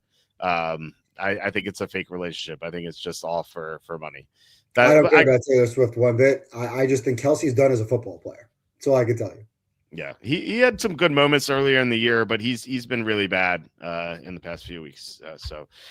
Okay, so we have a disagreement there. We disagree on that game. Okay, I strongly disagree. I cannot believe you like the Chiefs laying more than 3.5. Very surprised. I just think the spot is just too bad for the Chargers. I can't see them having a good game in this game. I think they'd be too exhausted, too beat up in that game, too cold. Herbert's hand is just bad. He's not the same. Every time he gets hit, he fumbles if there's a pick. Like, where do you think the Chargers go from here? Because I think they lose at Dallas. I think they beat Houston at home. And I think they lose to Denver, who will need that game for the 1 seed. So I have the Chargers ending up with 10 wins, and I have Kansas City running the table. I don't think Kansas City loses at Tennessee or the Raiders, and I believe they'll beat Denver at home. So I think Kansas City gets 10 wins and gets in. Now, I'm not betting it, but I'd rather I'm rooting for them to get in. I have mentioned this so many times. A playoffs without Mahomes just to me feels like it's not a legitimate playoffs. Yeah. It really just sucks for the NFL, for NFL fans. But I still believe there's a chance they get in. I think they win this game by 3, and I think they run the table. And I really think the Chargers, if they do lose this game, they have some tough games on the card left. Are they favored next week? I'm just looking down. No, they're dogs next week at Dallas. Yeah, I don't think the Chargers may not win a game again this year, as far as I'm concerned. I don't know, maybe one, but it seems like this team's trending downward. Their offensive line injuries, the broken hand, and whatever. So they do have a good defense. They're still well coached. But the win last week may have saved their season. Yeah. Yeah. I do think Kansas City will run the table. I just don't think they win this game by margin. Okay. All right. Well, we'll see, I guess. Let's get to the next game, which is pull this up. Redskins at Giants is the final 1:00 game. The Giants are favored by 2.5 here. We ran some numbers yesterday live during the show because we had someone asking how teams have done after getting shut out, and teams getting shut out since the lockout 2010, they're 46-31 against the spread, so that points in Washington's direction. But I still like the Giants, though. I just think that Jackson Dart against Washington linebackers who are incredibly slow, it just feels like a mismatch there. Also, Marcus Mariota, one of the biggest discrepancies when kept clean versus under pressure, he folds he folds like like a cheap suit under pressure. He is just so bad. His completion percentage drops like 30%. And the Giants can bring pressure. That's like the one thing they could do defensively. So I think Mariota could struggle. And then really, like they lost Daniels. It feels like their season's over. So I'm inclined to think the Giants, but I can't really make much sense of this game. This is one of my lowest rated games of the week in terms of handicapping. So what do you think about this game? We can basically skip over this. I make the line 3, which leads me towards the Giants. I think it was a deflating loss last week for Washington. Mm-hmm. When Daniels comes back and then gets knocked out again, it's like, oh man, very irresponsible to play him in that game. I don't understand why he played. It's not like the Burrow situation. Burrow had surgery. Daniels did not. So there was definitely a risk of re-injuring his arm. I think that's exactly what happened. So to play him and to have him get knocked out again makes no sense. And they kind of quit midway through that game. It was pretty clear that they quit in the second half. Like, that's not a team that shows any fight. The Giants will continue to play hard. The Giants will find a way to blow the chance at the number 1 pick. They'll win a couple of games here. This will probably be one of them. I would lean to the Giants. I don't love it. I don't want to be betting on this game. These are 2 bottom defenses. This is similar to last week where we decided we might want to take the Jets because they're +3 against the Dolphins. Just not a game I want to be on. Yeah. Well, unfortunately, Taylor only threw 4 passes in that game. That was like over as soon as Taylor went out. I like the most. I mentioned this yesterday, but the most tilting thing about that game was as soon as Taylor got knocked out, and I knew Brady Cook. I mean, from putting him in my mock drafts and whatnot. I wanted to fade the Jets live, but every report I looked at was like, oh, Taylor questionable, and so I was like, I know what's going to happen. I'm going to fade the Jets, and as soon as I do, Taylor's going to come back, and then I'm going to feel stupid because Taylor's going to mount a comeback. But of course, that never happened. But like, why couldn't they just roll them out? I would have bet against the Jets like very heavily in that situation. Yeah, this is a game on the iPad game. No volume. Put it off to the side. I told you I only have 7 TVs. This is the 8th game. I don't want anything to do with this game. Yeah. Yeah, put it on one of your daughter's iPads. It's going to go on an iPad. Yep. Exactly. No question. All right. So we get to the 4 o'clock games. Before you do, I wanted to mention that I love this. I absolutely love this. There's no 4 or 5 games at all this week. It's all 4 or 25. 100% agree. Yeah. I hate 4 or 5. I hate 4 or 5 games. Yeah. I always miss the first drive. And then my TV setup is weird because I have some games on national TV and some games have to be on the YouTube. And it's such a pain in the neck. And at 4:10, it's like, oh my God, I missed the first drive. What's going on? What TV am I putting that game on? Like, I have a whole setup of what games are going where. And then I have to revise it. And it's like one game starting. And then I have to move things around because there's an overtime game on a game that I didn't really think I was going to be spending much time looking at. So I hate the 4 or 5 games. At least there's 5 games on. Now we have 5 games at 4:25. It's beautiful. It should be 7 and 6. I wish it would be 7 and 6 instead of 8 and 5. But I guess with the Giants Redskins game being one of the 8, it's fine. It doesn't really count. Yeah, it could be a my daughter's Etch a Sketch. Anyway, so we get to Colts and Seahawks. And by the way, one reason was the bets settle by the time it gets to 425. So you don't have to pump more money into your account because you're like, oh, I already put all my money in my account on the 1 o'clock games. The bets haven't settled. I have to put more money in the 425 and then take out more money later. It's just like a headache. So you need to open up some credit lines there, my friend. On FanDuel and DraftKings? No, I'm talking about offshore. Yeah, I know. No, whatever. You shouldn't be pumping money in during the season. I just do FanDuel, DraftKings mostly. A bookmaker is like the one offshore one I do. Yeah, but anyway, I want just based on my recommendations for betting, I'd rather use the legit ones because that way people can actually follow those bets, just for the website. But yeah, I hear. Also, you get screwed with some of these offshore bookies. Bovada, yeah, I know, not me, but I know two separate people who had 5-figure wins betting the draft, and Bovada did not pay them out. Yeah, Well, I've had bets canceled before, like Super Bowl bets, where of course I'm finding different books to use to hedge different pieces of action, and then I would get a call on the Wednesday before Super Bowl. Yeah, you see that bet that's got like 50 to 1 or 25 to 1 on it? Yeah, we're not going to honor that. Like, what do you mean you're not going to honor that? I already have that hedged on DraftKings. Like, you have to honor that. I'm going to have liability that I have no, too much exposure to.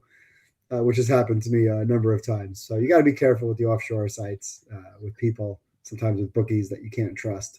I've only had really on the Giants Patriots, the first Super Bowl, where a ton of bets were won. Like I had friends placing wagers on my accounts, and that was the New York Super Bowl. So of course everyone's betting New York on the money line, and the site just went dark. Like that night, you would try to log in, and URL not found. What do you mean URL not found? That's horrible. All the New York bookies shut down after that. Like that was a wild scene. The Vegas books lost. I don't think ever again Vegas books will lose on a Super Bowl, but the New York bookies just shut everything down. That's crazy. At least that book called you. No, they didn't call anybody. Oh no. I mean, the Super Bowl, the bookie called me and said, "Hey, we saw we have too much exposure to this." It was a field prop on the score being a field. Because they listed it was like 200 and something scores, and I played yes to the field because anything over 36, if any team scored over 36, I automatically would win. Right. This is the Super Bowl a couple of years ago. It was the Eagles Chiefs, where the Chiefs went down at the end and won 38-35. If they score a touchdown, they get to 41, and the field would have hit. And on that game, I had yes to the field, hedged by neither team to score 40 points. So if they scored 40 points, I lose the yes 40, right? I lose the no 40, but I win the field. And the no 40, I had $13,000 on neither team to score 40 points through DraftKings. And the $13,000 covered about $10,000 worth of risk on the field. So I was either going to win $3,000 on one side or about $100,000 on the other side. Yeah. And the book saw, wait a second, what's this liability that we can lose $100,000 on the field? Like, what does that feel like? Why would somebody bet that? Yeah. Like, well, yeah, I'm betting the field. Why not? And I took multiple accounts and maxed it out at $1,000 a bet, and got a call 4 days before the Super Bowl that they weren't going to honor it. They ended up honoring 20-1. Sorry, not 20-1. They ended up honoring 20,000 instead of 20-1. So I got 2-1, which was fine because I at least covered my hedge. And either way, I won the no 40, so it was fine. But I was so mad at the time. Like, what do you mean you're canceling my bet? My bet is placed. I was calling frantically DraftKings to try to cancel the bet. We're like, we can't do that. It doesn't work that way. Man. That's like, you don't understand. I'm playing this with no risk. Now I have risk. Like, sir, you made a bet. Right. You can't cancel your bet. Okay. That's crazy. Well, like I said, at least they called you. Other like the Bovada just wouldn't pay them out. They just were. And I even got like someone was like, "Hey, can I call my lawyer?" I don't know why they're asking me about legal, but they're like, "Can I get my lawyers involved?" I'm like, they're a Costa Rican company. They're gonna get a call from your lawyer and they're gonna laugh and to hang up. They don't want to pay you. They're not paying you. Yeah, exactly. So at least above, I'll say this: they at least gave back the bet. But they didn't pay out the winnings, but at least they gave back the wager. So it wasn't like it's not like they lost money on it, but still. Anyway, let's get to the 4:00 games. We have Seattle minus 13.5. Here we go. We have Old Man River coming back. Philip Rivers, 44 years old, older than us. He's playing a game, a grandfather. I heard this fact. I couldn't believe it. Philip Rivers' youngest son is older than like Harold Fannin or something.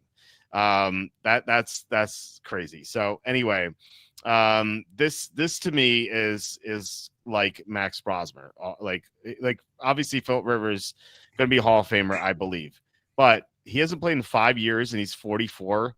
unless he gets, this is like a Disney movie and he gets like pixie dust like sprinkled on him, like he's not going to play well in this game. And it's not like if he's playing against a mediocre to bad defense, you could say, okay, maybe he manages the game okay.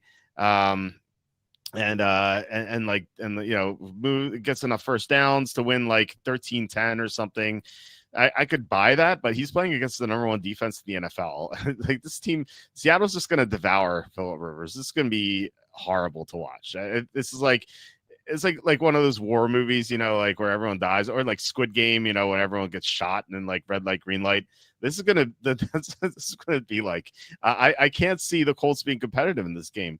They also have defensive problems. Buckner is injured. There's a chance he might play, but he's been limited all week and he's missed time. And Sauce Gardner's out, so it's not like their defense is playing well either. They just got lit up by Trevor Lawrence, and we know that Sam Darnold's hot with that offense, the JSN. So we saw, you know, like I said, I think this could be like Max Brosmer 2.0. Seattle won that game 26-0. Their offense didn't even play well in that game because Minnesota's defense is pretty good. Indianapolis' defense without those guys is not good. So then Seattle number one against the run, so it's not like Taylor's going to do much, especially with the Seattle being able to get closer to the line of scrimmage. So this is an easy plan, Seattle, for me. No brainer. What do you think about this game? Well, before we talk the obvious, like the question really here on Seattle is, do they care for the margin? Because in the Minnesota game against Brosmer, they were not great offensively. They had the pick six. Otherwise, they didn't put up a lot of points. They didn't do much. They kicked a bunch of field goals. Right. Darnold wasn't great in that game. So is this a game where there's like a total letdown spot? Because Seattle plays the Rams on Thursday. Right. And that is the game for potentially the 1 seed. And now it's like almost a joke that they're playing against Rivers. Are they really going out for margin? Now, I fully agree that you have to take Seattle in the game. There's a chance that the Colts can get shut out. I don't understand how – I like Rivers. I think Rivers was a competitor. I remember games where he covered for me on backdoors, which I always appreciated, betting on him live or betting on him in those days we were betting on halftime. You weren't betting live in the middle of the fourth quarter. We were betting the Chargers or the Colts at halftime.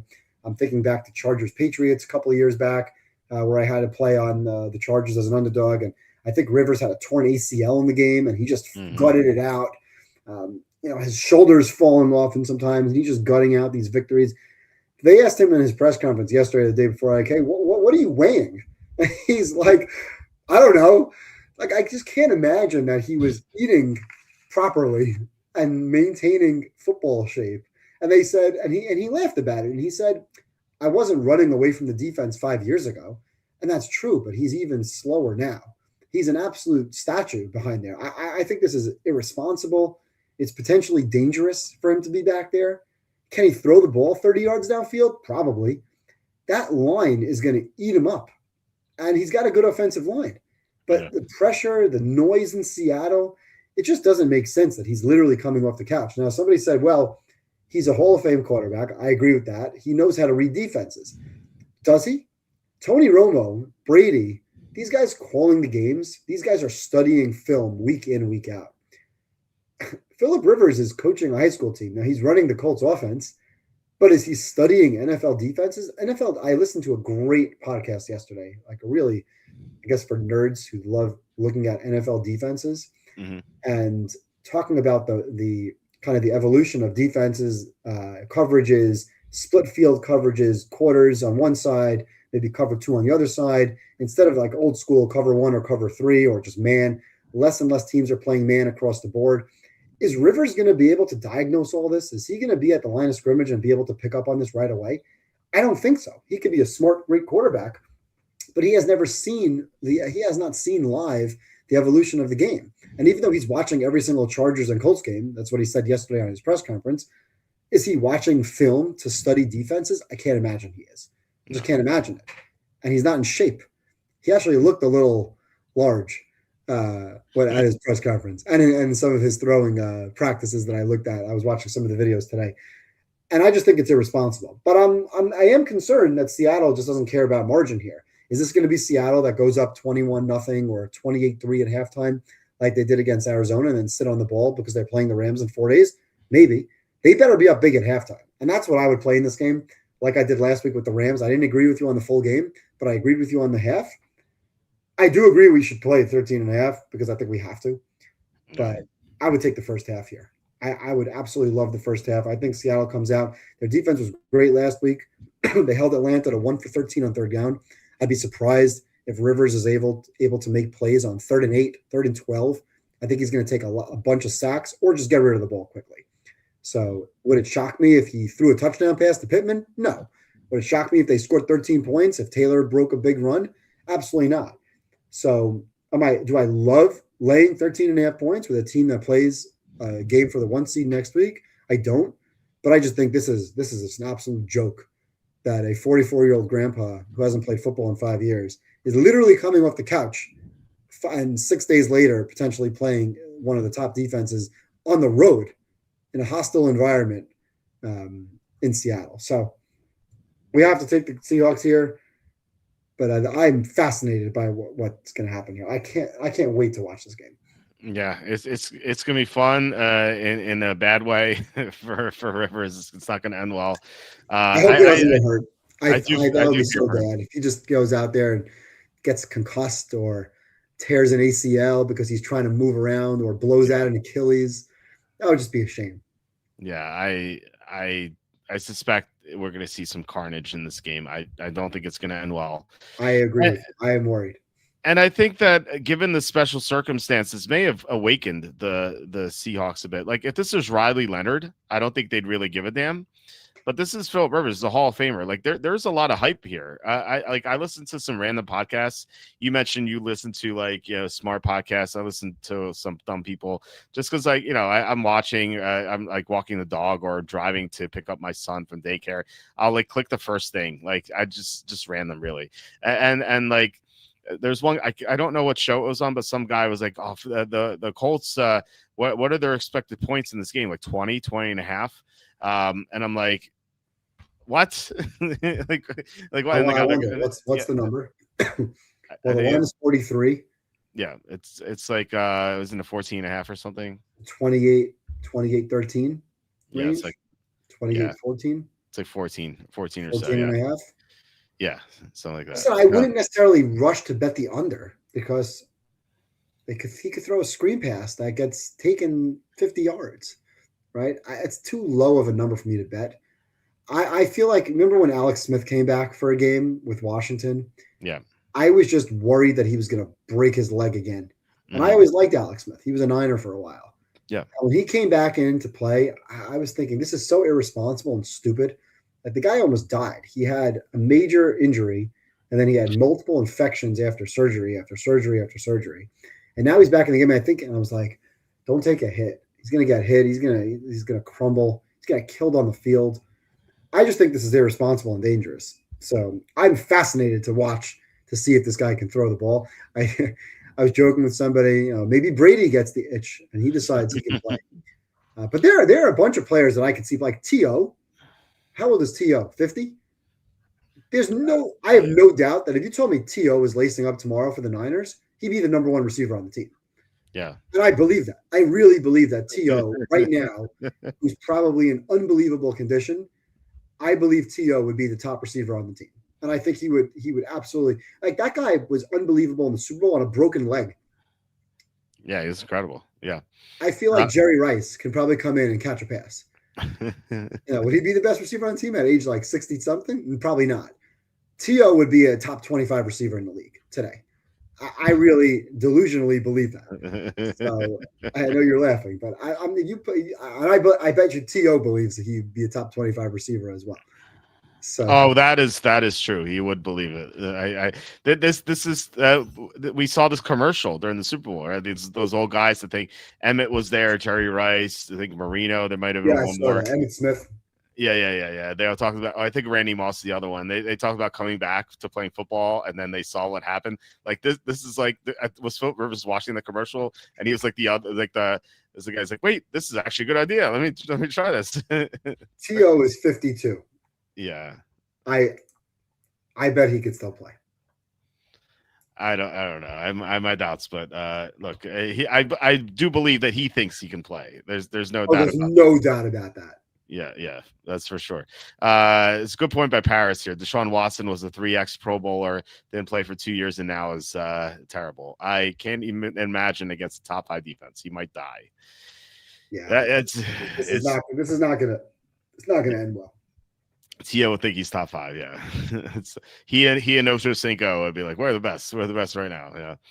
Yeah. Packers at Broncos. Packers are favorite 2.5. Andy and I had a half-hour long debate on this last night. Did you see the episode last night? No, I didn't see. You want to give me the Cliff Notes? So the Cliff Notes was Andy and I were arguing about half hour on the Broncos, how good they are, and we determined at the end that we agreed. It's like we had the wrong argument. We should have been arguing about the Packers, not the Broncos, because he liked the Broncos and I like the Packers in this game. So I'm just down on the Broncos. I don't think they are a good team. I think they are above average. Like, they have a good defense, obviously, but I worry about their offense. Bo Nix throwing off his back foot all the time. By the way, Pat Bryant might miss this game, which is a big deal. Because he's been really emerging as a secondary receiver for Knicks. Not that that's like they can't cover that Pat Bryant, but it still hurts. Josh Jacobs is also DMP twice, so he might miss this game. Not like big on running backs missing games. I just don't really care. I think like Emmanuel Wilson could do well. Potentially, it's a tough defense, but still, I don't think that he's Jacobs to Wilson is a downgrade, but I don't think it's like that detrimental. So anyway, I think the Packers are getting hot at the right time. Now, talk about the spot, which is Andy's point about the Packers, and this is why I would potentially not bet big on the Packers, is because yes, they're coming off 3 divisional games, and then they have the Bears next week. However, I kind of wonder how they feel about this game, and this is why handicapping motivation is so difficult. I just don't know. We're not in the locker room. Like, how do they feel about playing the Broncos, an 11-2 team? Well, this could be a Super Bowl preview, and they might be up for a team. Like, this is a team with a better record than what they have. So, I don't know. Yeah, they could be tired from the divisional games, although they did have a mini bye between Detroit and Chicago. But at the same time, they could be up for this too. So, and plus they already beat Chicago. So, like, are they really looking forward to Chicago again? Like, I don't know. They could be more focused on Denver, or maybe they're not. So I just don't know about the spot. But what I do know is that I just, like, this Bronco team has been so underwhelming in so many games. Like, they've barely beaten a lot of teams, and a lot of the teams they've beaten have been like not good. Like, it's not like they're squeaking by like the Jaguars that they play next week, and then they did the Chiefs, but the Chiefs haven't won since, or like the Colts, who they lost to back in week 2, or maybe they squeaked by the Seahawks or something. And like, if they barely beat these teams, we're like, okay, that's really good. But they're barely beating like the Jets and the Giants and the Raiders twice. They scored 10 and 17 offensive points against the Raiders. Like this offense is like so dreadful sometimes, unless they really need it in clutch time, obviously. But and like I said before, I mentioned this earlier when we're touching on like Oklahoma.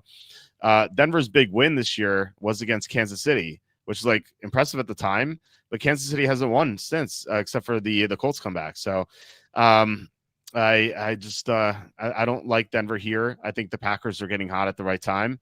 I think they're the better team, and that's why I'm going to back them here. But again, just not knowing the motivation, I just kind of worry about that. So what are your thoughts on this game? So let's start with the matchup. Denver obviously off the easy win. Their offense once again did absolutely nothing. Knicks was really bad again, 5.5 yards per attempt. That's the Bryce Young territory. As a team, they were under 5 yards per play. So once again, they were unimpressive. And they controlled the game. So it's hard to really say, well, they were up by 17 in that game before they only won by 7. So they controlled the game. They didn't really have to do much. Now, I fundamentally agree with you on Denver. I've said all year this team is overrated. I have Denver at number 13. So, yeah, they're above average, barely, right? I have them as a +1. I have Green Bay up at number 6. So I have them in the true contender range, sitting up there. You could make an argument that they're better than the Eagles. I still have the Eagles as ahead of them, which maybe I shouldn't. But I still am not necessarily a 100% believer in Green Bay for the season. But I do believe that they're better than Denver. But here's the problem. This game's in Denver. I have Green Bay 2 points better. I have Denver getting 2 points for home field. So I make the game pick 'em, and I don't know who's going to win the game. I throw a pick 'em on the board and say, pick the game. I don't like the spot for Green Bay at all. We mentioned the Chicago. I think it's a worse spot earlier for Chicago because they're coming off the loss. Green Bay, a little bit of more of a kind of, well, whatever. We kind of own Chicago. They still suck. We always beat Chicago. We're not worried about Chicago. Chicago is the team that's now potentially on the outside looking in or putting themselves in a position where they're going to need to win that Week 18 game. Whereas Green Bay is like, yeah, we beat you. We'll beat you again next week. Not a big deal. I think both teams are motivated to win this game. But I'm now getting 2.5 points. Like I said with the Bengals, that could come into play. I could see a scenario of a 20-19, 22-20, 24-23. We've seen plenty of 1-2 point games where I don't like the value. Sometimes when you're taking a team that's +2 or 2.5, you're saying, are you going to win? And to me, I'm saying this is an absolute coin flip. An absolute coin flip. If this game were in Green Bay, the line's 3.5, and I like Green Bay. I wouldn't even come close to Denver in this game to win this game on the road in a big game where both teams are equally motivated. But in this game, I still think they're equally motivated, but I'm flipping a coin on this game. So I lean towards Denver getting the points, despite the fact that I fully agree with you on the overall big picture. Denver's overrated. I don't like the quarterback situation. I could see a scenario where Green Bay's ahead in this game by 7 or even by 14. And you get those Denver touchdown, go for 2, maybe cut it to 6, maybe take a lead. Green Bay fights back, a late field goal to win the game by 2. So I could see a scenario where this game becomes very, very close, where the 2.5 points could actually come into play. Mm-hmm. I don't love the game. I wouldn't bet the game. It's one of my lowest ranked games. I like Cincinnati more because it's a divisional game and I'm confident in Burrow to win. Here, I'm not necessarily confident in Denver to win, but I do think that this line should have been closer to a pick. I'm surprised Green Bay's laying, which means that pros are betting Green Bay earlier in the week because this line was 2.5. I actually opened 1.5 and was immediately bet to 2.5, which tells me something. Mm-hmm. But I disagree with the line move, and I think this is a pick'em game. I don't like it. Well, Andy says pick'em. Andy says, yeah. Andy says pick'em game. I'm on an island here because my line was way off. I had the Packers listed -5.5 in this game. I really don't. Here's the problem also. I don't think Green Bay needs this game at all. I think Green Bay runs the table after this week. Mm-hmm. I think they beat Chicago. I'm confident they beat Chicago on the road next week. I think they beat Baltimore at home. And then I think they beat Minnesota and they'll finish with 12 wins. So they'll be 12-4-1. I think they'll be a 2 seed. And I don't think this game matters given that it's now, not mattering doesn't mean that they don't care. Let's not mistake mattering with them caring. They care. There's no reason why they wouldn't care. But I don't think this is a big game for them. I think it's a bigger game for Denver. And I think this game, toss-up, total toss-up, flip a coin. Okay. Yeah, I think differently. Although I can't say I'm like super confident in it. Like my evaluation on Green Bay is based on a smaller sample size that's occurred recently.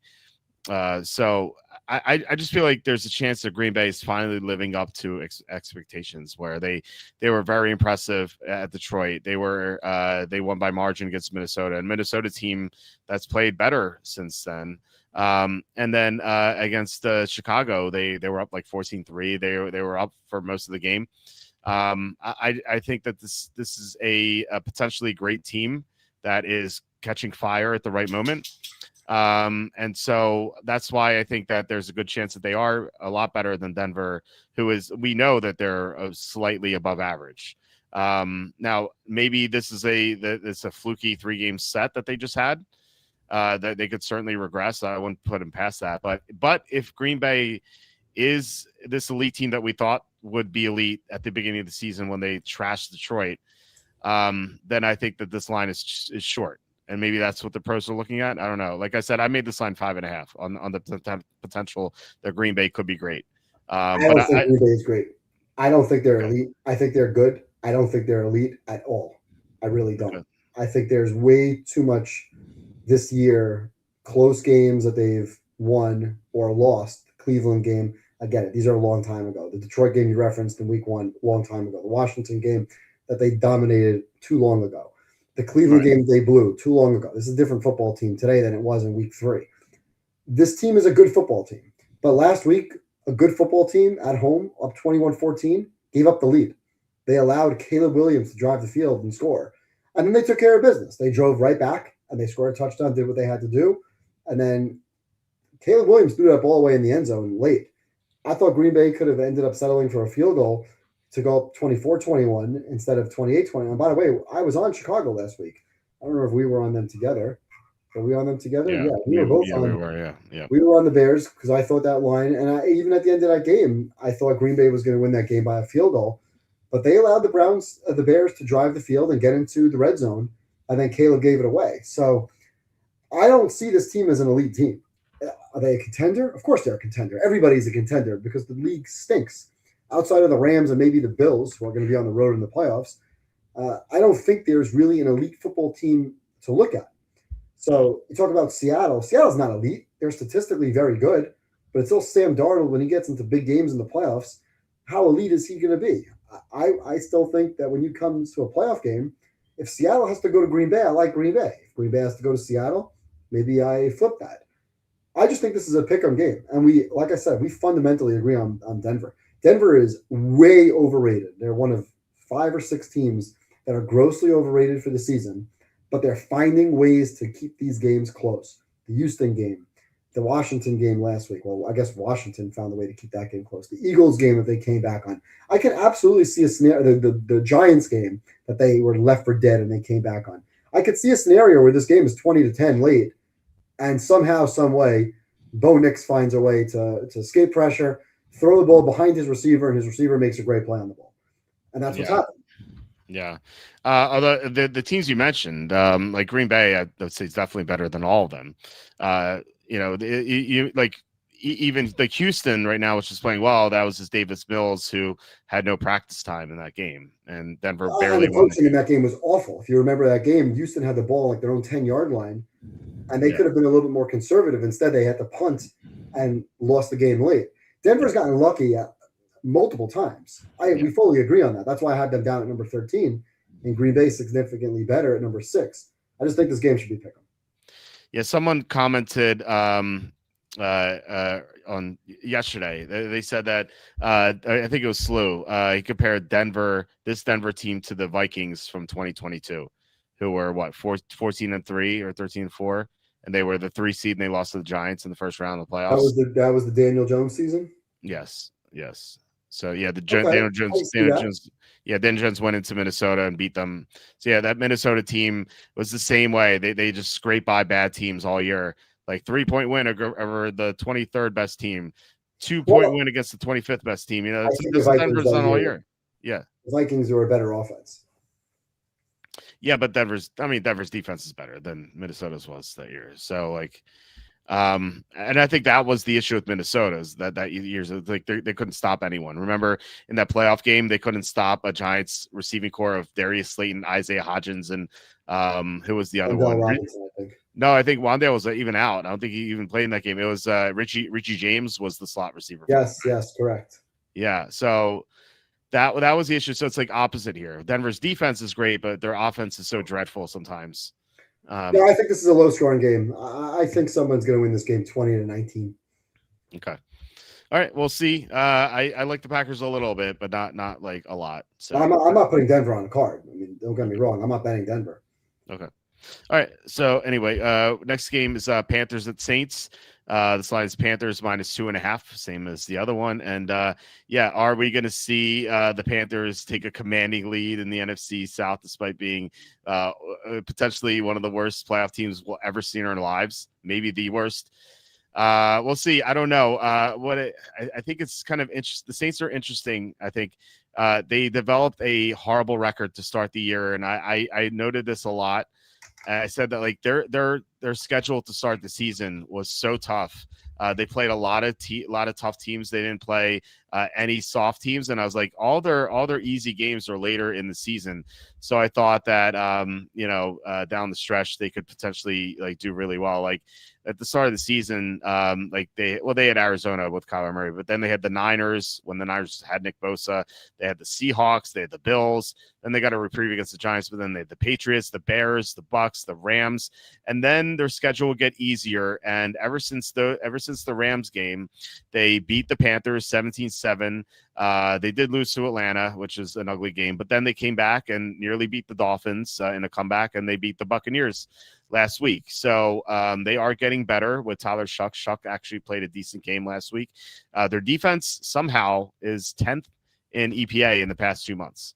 So they have gotten better with that easier schedule. They played better defensively, the run defense, except for that Miami game where they allowed a lot of yardage to Etienne. The run defense has been really good. So I think this team is a little underrated. I'm not saying they're good or not. They're not even mediocre, but I think that they are better than the record indicates. And as we know, the Panthers are worse than the record indicates. So, I'm inclined to take the Saints here again. We took the Saints last time against Carolina pretty confidently. And I'm not as confident this time because we're not getting 3 like we were in that Panthers game, although that was in Carolina. But to me, I'm looking. I feel like the Panthers beat the Rams in the previous game before the bye. Like they've had 2 weeks to hear about how great they are, and I don't know. As a road favorite here, especially coming off the watching Tampa lose tonight. I just think this team might just be full of itself right now, which is kind of weird to say, but given how bad they were. But I don't know if they take this game for granted even a little bit, then the Saints are going to beat them. So I like the Saints here a little bit. Not crazy about this game. What do you think? So let's start with the fact that I'm way too biased to think clearly about this game because I have the no playoffs and it pays about 9,700, which is my circa survivor entries for next season. Andy, I'm signing up for 10 entries. Don't let me talk. Don't let me not do 10. Sign me up for 10. Send me the bill afterwards. Okay. And this hopefully will cover that cost. So I'm way too biased because I really need the Saints to win this game to kind of get myself back into whether the Bucs could have won tonight. That being said, you mentioned that Carolina is hearing how great they are after beating the Rams and could potentially overlook this game. The problem with that is they lost to New Orleans the last time they were favored. They had won a game, and they're favored by 6 at home, and they put up 7 points. Typical Bryce Young, of the most inconsistent team in the league. 1 week he's converting 4th downs, right and left against the Rams defense, and he's coming back against the Packers. I guess putting up 30 points against Dallas doesn't really matter because a lot of teams put up 30 points against Dallas. But those wins, they'll come back against Atlanta. They're down 21-7 before halftime. This is a 4-win team, and now they're favored on the road. I hate when teams are coming off of a win and a bye because it's just, what are we talking about here? This is the 25th best team in the league playing against the 29th best team in the league. They're about somewhere in that ballpark. Let's see where I have them.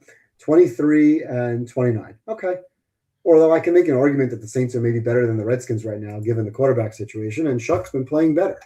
Last week, the Saints played well. They really did. Shuck was good. Shuck was great on 4th down, 3rd down. He added 55 yards rushing, so you know how much I like. Quarterback was able to use his legs to pick up some first downs on 3rd and 4th down. So I really like that. I made the line 1 or 1.5, so I thought, okay, 2.5 is interesting. I kind of lean towards New Orleans, and really the one stat that stands out to me, and I mentioned this to you after the first time Carolina lost, is Carolina's been favored 11 times recently. And I asked you at the time, how many games do you think they won outright? Forget cover, when they were favored in those 11 times. And I think you guessed 3 or 4. Yes. And then I told you no, it was actually 0 for 11. And you laughed. Yeah. So, and that's what the stat is. Carolina does not know how to win as a favorite. They haven't won as a favorite in their last 11 tries.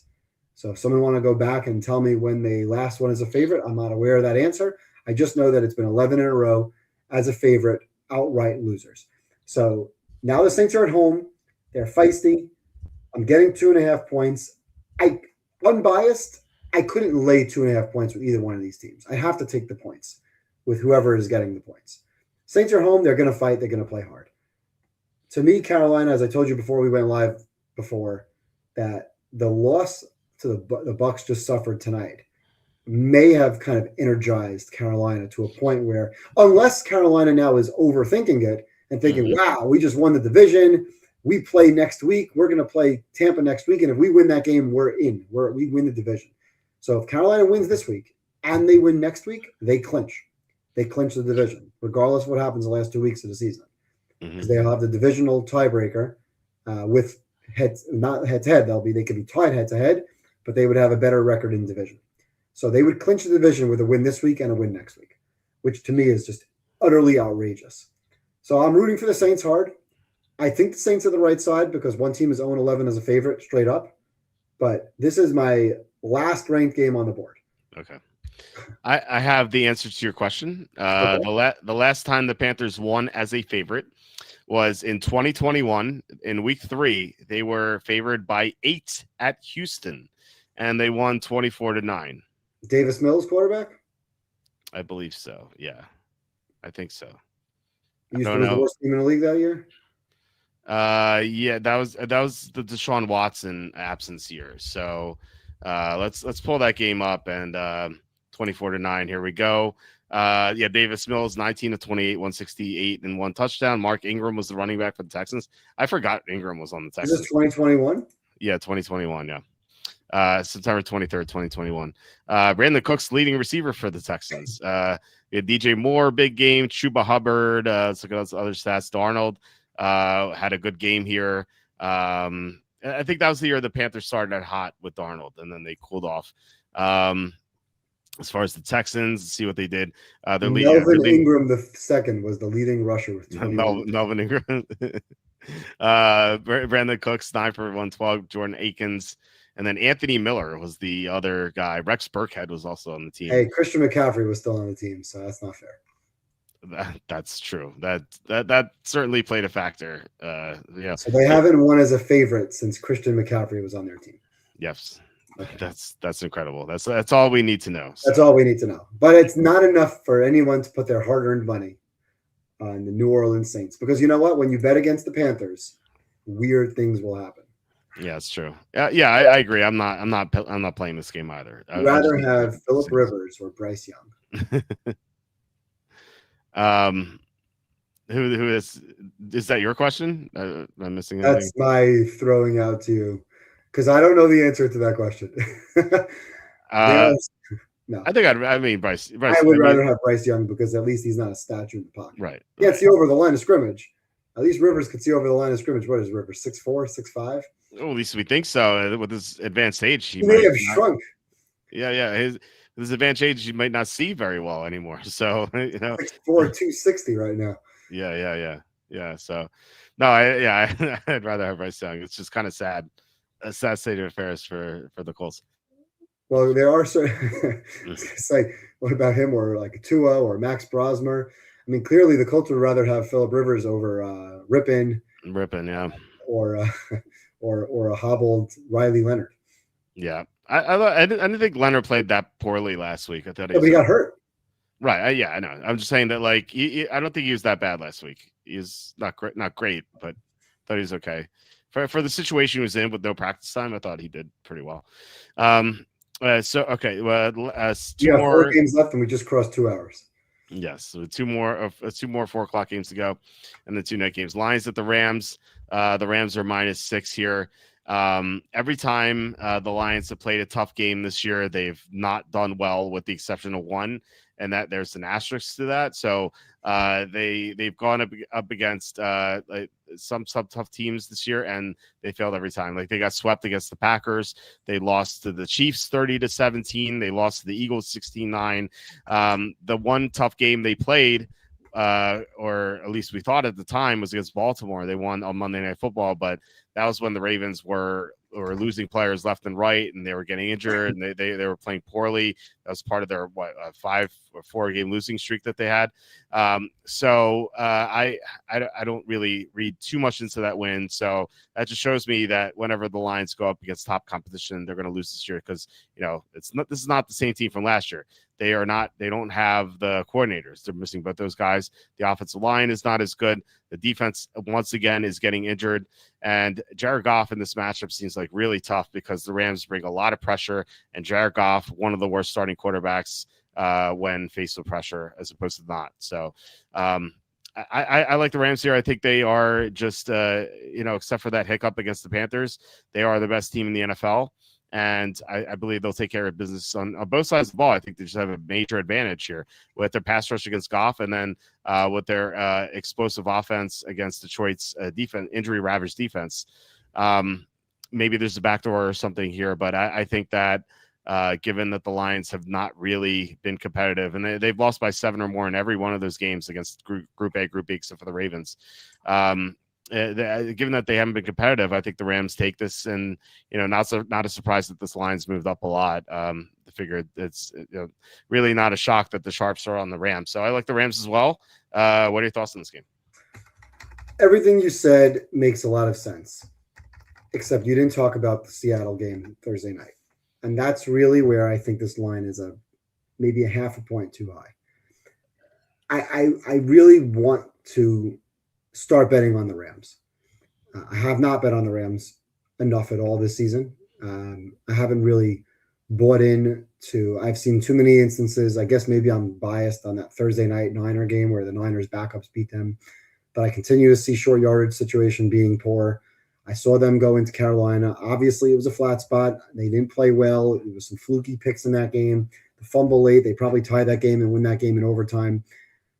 Giving up those fourth downs, again, fluky, low percentage plays. That game happens 1 out of 10 times, and unfortunately, we were on the losing end of it. But I just believe that the Lions are still that team that can compete, even though they haven't. I'm not ready to dump the Lions, and I don't like the spot at all. After the big blowout win last week, I think the Rams kind of revert. I know they took it out on the Cardinals after the loss to the Panthers. Now they got their big win. And I think they're absolutely looking ahead to the Thursday night game for the 1 seed. Divisional game, 1 seed potential on the line. I don't think they're looking to get the margin in this game. I think Detroit is a live team on the back door. I think this game could be close. I am afraid of the secondary. Brian Branch going out is a big problem.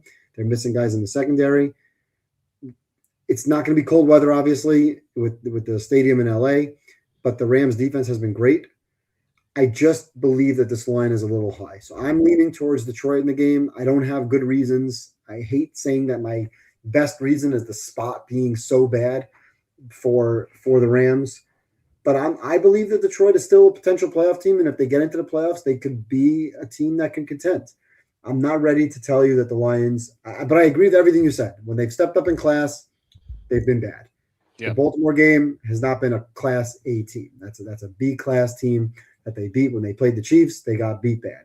When they played the Eagles, they can't move the football. Maybe that was more of the cold weather. So I want to believe that the Lions are the better team. I said on Thanksgiving that I like the Lions against the Packers. I know we talked about it. You said they were up. Green Bay was up in that game. There were several touchdowns that I still think that first touchdown was a bobble. And I know the second touchdown was a call that didn't make any sense. What was that? That was the timeout that LaFleur called on a false start. That wasn't given to them, handed 4 points. So I think that game was a toss-up game. And I think this game I don't think it's a toss-up game. I think the Rams will find a way to win. I think it's going to be a very high-scoring game, like a 31-27 type of game. I just don't think the Rams have the itch to get the margin. If they're ahead late, they'll do what they've done a couple of times, which is somewhat run the ball, run the clock out. Now, lately, they stepped on the gas against Arizona last week. But prior to that, and one of the reasons why I liked Arizona last week was because they didn't do that against Tampa Bay. They didn't do that against Seattle. They didn't do that in the second half against Jacksonville when they were up by margin. So I think Detroit is a live team to come back and make this game a good game. I think this game will be a good game, and the spot is probably my number one reason. So I hate to say it, but I just don't agree with the Rams in this game. Okay, I will push back on the spot. I actually don't think this is a bad spot at all for the Rams. And I think they'll be focused, and it's cite 3 reasons why. 1, they're going after the 1 seed. If they lose this game, that's a blow for them to get the 1 seed. 2, this is a revenge spot, double revenge even, as the Lions knocked them out of the playoffs a couple years ago, and the Lions beat them in week 1 last year. And I believe that there were some tempers flaring in that game. I think Nakua got someone got removed from the game or something. I can't remember what exactly happened, but these teams don't like each other. The Rams, I feel like, would love to beat the Lions. And then also, this is Stafford's former team, and he hasn't beaten them recently. They've gotten the best of him a couple of times. And for a fourth reason, the Rams just had their flat spot against the Panthers. I don't think they're going to have another flat spot this soon. McVay is way too good of a coach for that to happen. If this were Raheem Morris, I'd be like, sure, they're going to have another flat spot. But McVay is a great coach, and given that they just recently lost the Panthers, I don't think they're going to be flat against the Lions, especially given the Lions they're known to be a good team, even though they're not currently in the playoff picture. They are a known commodity. They had the best record in the NFL last year. I would be surprised if the Rams don't take this game seriously. Okay, so let me talk about a couple things you just mentioned. First of all, I don't think there's revenge from last year, week 1. I don't, and multiple years ago playoffs. I don't think that's on their minds. Number 2, I don't think they're going to be flat either. I don't think they're going to let down and lose. And a flat spot sometimes when you're favored by 7.5, 10, 13, is this team going to be flat because they're playing a lesser opponent? I don't think that's the case. I think the Rams are going to put up 30 plus points. And I think their defense is absolutely good enough to hold the Lions. But in a game that could be like shootout potential-ish, right? I think we're looking at like a 31-27 type of game. So I don't think that means the Rams are flat. I just think the line is a little bit too high.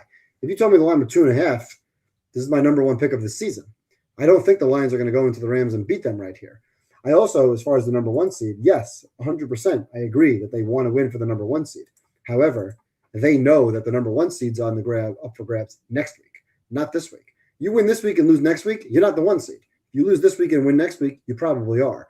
So the Seattle game is the 1 seed game. This game doesn't really have much to do with the 1 seed. They have to win Seattle, and they probably have to win 2 of the other 3 games, and they know they're beating Atlanta and Arizona. So this game, yes, it's important. Yes, I agree with you all what you said about Stafford, and potentially, depending on what May does in the game, I think McVay wants Stafford to win the MVP. So I think that may be the reason why they throw the ball up 7 late to try to get him another score. So it's possible that they can keep their foot on the gas just for statistical reasons, which you shouldn't really say because McVay is too good of a coach, I think, to think about that. But there might be a human element that he really loves Stafford and he wants to get him that MVP. I don't think they're flat. I think they win. I think they put up 30 plus. I love the over, by the way. What is the over in this game? 52, 53? I know it's a big number. It's 55, isn't it? 55. Geez, wow, that's a big number. I haven't seen 55 in a long time. Yeah. Anytime you cross like 52, where'd that line open? I'm just going to click to see where that line opened. That line opened at 50. No. The advanced line on that game was 50.5. That line has skyrocketed. Mm-hmm. And that's why, I guess that it could be a reason why you like the Rams. If you think the Rams are putting up like 40, then yeah, that game is going to go over. I just think this game is going to be a 31-27. Could it be 31-24 and Rams cover? Sure. Could it be 34-27 and the Rams cover? Absolutely. But I think it's going to be a high-scoring game. I think the Rams will find a way to win, but I think it'll be a very good back and forth, high-scoring, and potentially backdoor cover for the Lions. I'd be surprised if the Lions get to 27. They haven't scored more than 24 against the good defense this year, and the Rams are one of the better defenses, and they get a lot of pressure, and that's Jared Goff's kryptonite is when a team can get a lot of pressure on him, he folds whenever he's under pressure a lot, and we're gonna see that we're gonna see that a lot in this game. So. I think this could be like 38-17, something like that. Like think about how I don't know whether it was involved, but the fact that like Jared Goff barely scored anything. He scored 9 points against the Eagles. Like the Eagles and Rams are similar defenses. Yeah, but sure, but I don't think the Lions score that many more points indoors against the Eagles. Like the Eagles have way too good of defense for him, way too much pressure. It's the same thing. The Rams have the same sort of defense. Another game that I'm just super excited about. I think this is going to be one of the better games of the week. I think I made sure this was going to be on its own. Yep. Okay. On my 4:00 setup, I have this on its own TV. Okay. I think I really think it's going to be a blowout. So I like the Rams here. I'd be very surprised if you said 38-17. I'd be shocked if they lost by 3 touchdowns. Okay, I just think the Rams are just way too good for the Lions. If this were the Lions from last year, sure. I mean, obviously we saw that go to overtime in Detroit, but I just think the Rams are just way above the Lions in class right now. I haven't seen anything from the Lions to indicate that they can play well against a top team like this. Like they've shown nothing. They've shown absolutely nothing this year. Like the teams, the games they beat, and they crushed the Redskins. Like whoop-de-doo. Like they beat the Vikings, or not? Actually, they even lost to the Vikings. Who they even beat this year?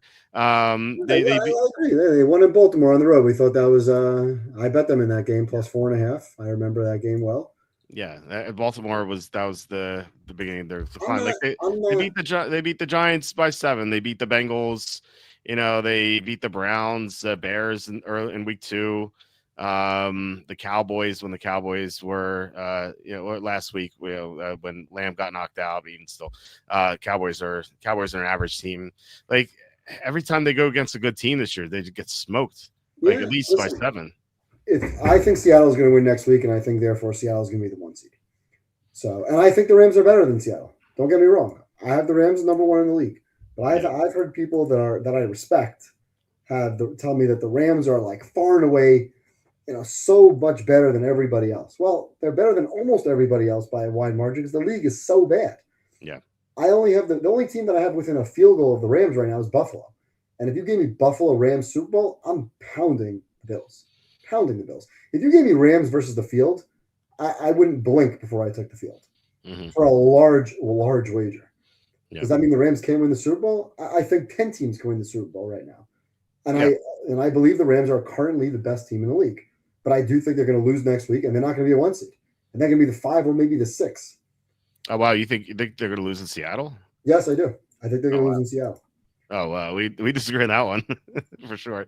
I I think they're think going to lose in Seattle. Darnold is going to turn into a pumpkin again. Maybe. I don't see it. I don't see it with Darnold. I have the Rams going 13-4. Okay. And I have them being the 5 seed. Okay. Why do you like Seattle in that game? Out of curiosity. We're not going to be able to talk about it. I think the crowd in that game. I think the revenge factor. I watched that game, and Darnold literally threw the ball away 4 times, gave the Rams the points, and they still fought and potentially had a situation where they can come back and win. And I think if not for a punt that went out at the 1 yard line, I think Seattle would have won that game. Despite 4 picks, if that punt goes into the end zone, they get into field goal range and they win the game 22-21. But don't you think it's going to happen again? We've seen enough evidence from Darnold against the Rams. I think in that game, Darnold will be, if he doesn't make mistakes, which certainly can, I think the pressure, I think the pass rush in Seattle will be good enough to get to the Rams. And I just think when it's hard to beat a team 2 times, I think both of these teams are very competitive. That game will change my mind. If the Rams go in on the road and beat a team that they just played a couple of weeks earlier and win comfortably, then I would tell you, okay, this is a team that I'm ready to get behind for a Super Bowl run. But as it stands right now, I think next week, Thursday Night Football is going to be an unbelievable game. It's going to be a playoff atmosphere. And I think that's the game for the 1 seed. Not this week. And I think the Rams know it. Oh, well, I mean, if the Rams lose this game and the Packers win, the Packers are ahead of them for the 1 seed. So I think this matters for the 1 seed. You know what I mean? Like the Packers go to 10-3-1 and the Rams go to 10-4. Suddenly the Packers are the 1 seed. So I do think this matters. Yeah, it could be. I still have the Packers winning 12 games. So I have the Packers going 3-1 down the stretch, whether they lose this week or another game. I think 3-1 is a fair projection, so that gives them 12. Yeah, certainly if the Packers run the table. Yeah. I mean, the NFC, if you ask me to bet, I would say whoever has the 1 seed, obviously, they're the team that will have home field advantage in the championship game and the team that will get to bypass a game. And it's a gauntlet in the NFC. These teams are all very close together. Yeah. I don't think one team is so much better than the other that nobody can win in LA. It's not a great home field. I agree with that, yeah. Heck, there's a chance the Niners could get the 1 seed. Because the Niners is a joke of a schedule. No, I'm not saying that as a fan. Like, I'm usually against the Niners when it comes to picks. Yeah. But when I look at the Niners schedule, as we'll talk about next, Tennessee, Phillip Rivers, the Bears at home on Sunday Night Football, and then the Niners play Seattle at home. Mm-hmm. So are the Niners going to be that big of an underdog at home to Seattle? I think Seattle should be favored in that game. The markets give a lot of respect to the Niners that I don't necessarily agree with. But if you said the Niners can't beat Seattle in San Francisco in what could be that Sunday Night Football game, the Niners beat Seattle in a Week 18 game for a 1 seed years ago. It's not like the Niners can't win that game. So the Niners could be a 1 seed. I mean, they beat Seattle Week 1. So they beat Seattle. Well, they also had Fred Warner and Nick Bosa in that game. game. Yes, yeah, and Seattle wasn't Seattle. Yeah, I Seattle wasn't Seattle yet, and the yeah, Niners had a defense. Now they kind of don't have a defense. But that right. being said, it would still be Sam Darnold on the road in a primetime game. And we saw what happened last year with Seattle, with Darnold on the road in a primetime Week 18 game. He took Mm-hmm. like 9 sacks. Yeah. Yep. So, yeah, he turned into a pumpkin. But again, it was on the road. Yeah, and that's one of the reasons why I like the Rams on Thursday, because I don't have any faith in Darnold winning a big game against a team that can produce We a should lot of go to that pressure. game, by the way. We should fly to Seattle and go to that game. That'll be a fun atmosphere. Yeah, Please, if your wife would allow it. I'll come back and all my stuff will be on the front lawn. So, I like my stuff in the house. I don't know. We'll see. Andy says Detroit has not lost to a team as bad as the Panthers. Well, I mean, that's what Detroit Yeah. does. Detroit. You can't really make that argument because Green Bay also lost to the Panthers. It is a fluke. You throw that game out. Detroit beats bad teams. Although they did go to the overtime against the Giants. Detroit almost lost to the Giants, right? Yeah. But no, they that's their MOs, beating up on bad teams, and they can't beat good teams. So, well, anyway, speaking of bad teams, the Titans are on the road against the Niners. Niners are minus 12.5.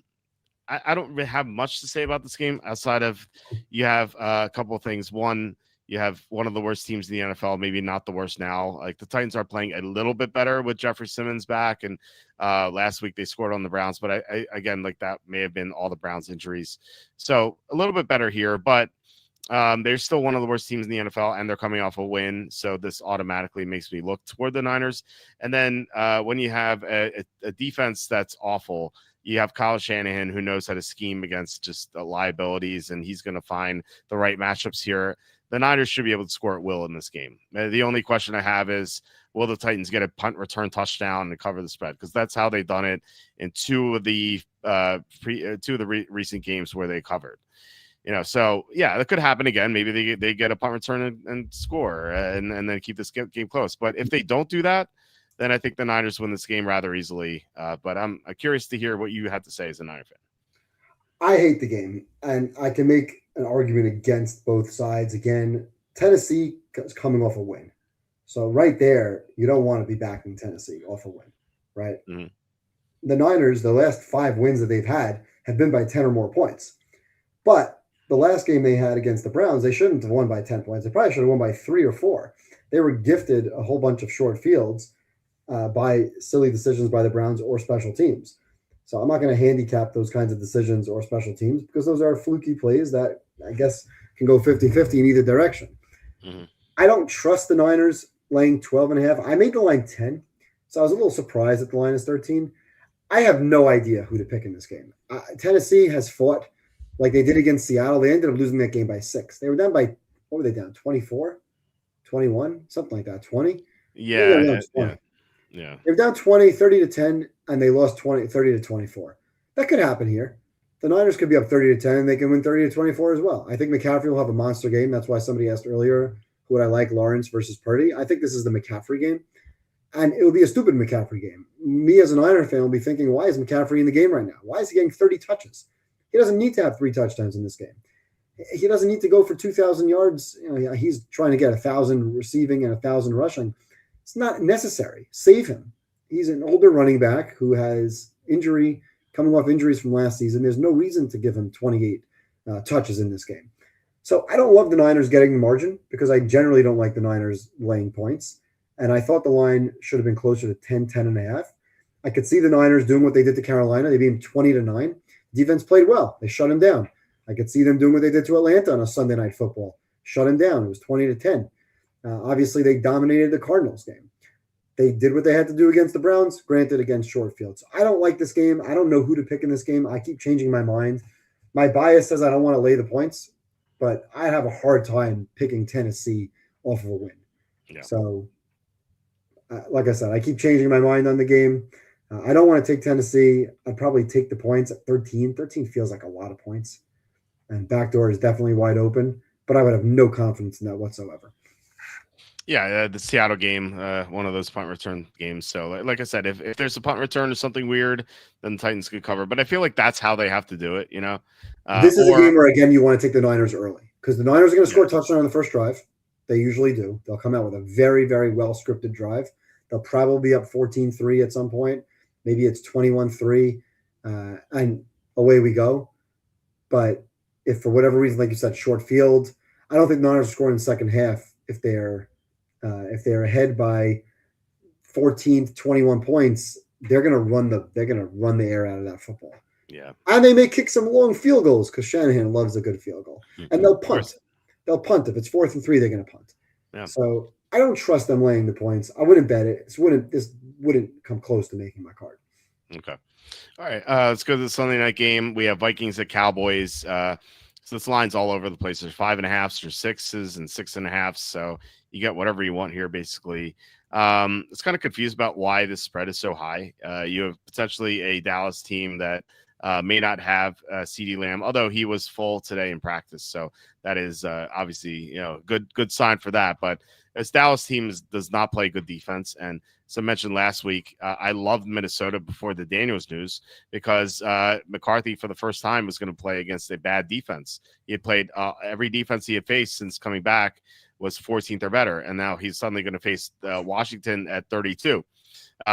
Dallas is 28 over the past 2 months. Detroit really knocked them down. I think they were 23rd before last week, and they really struggle against the Lions. So I think Minnesota should be able to move the ball in like games that we saw earlier against like the Packers, for example.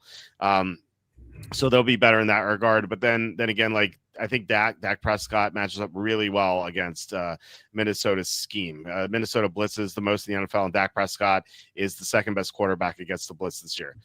So not like an easy matchup for either team because they both have their strengths.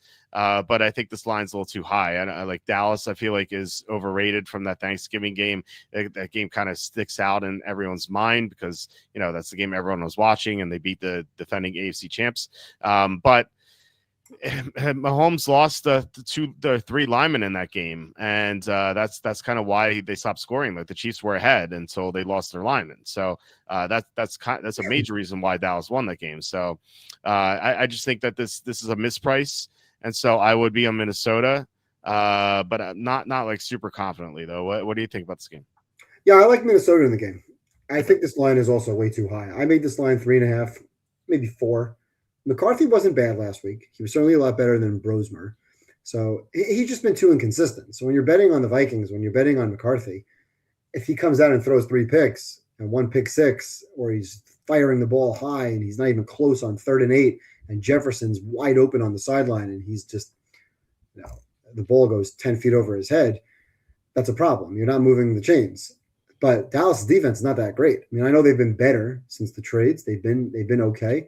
They weren't great last week against Detroit, but that's the Detroit offense that's significantly better than Minnesota's offense. But Minnesota could make plays. Jefferson could make plays downfield.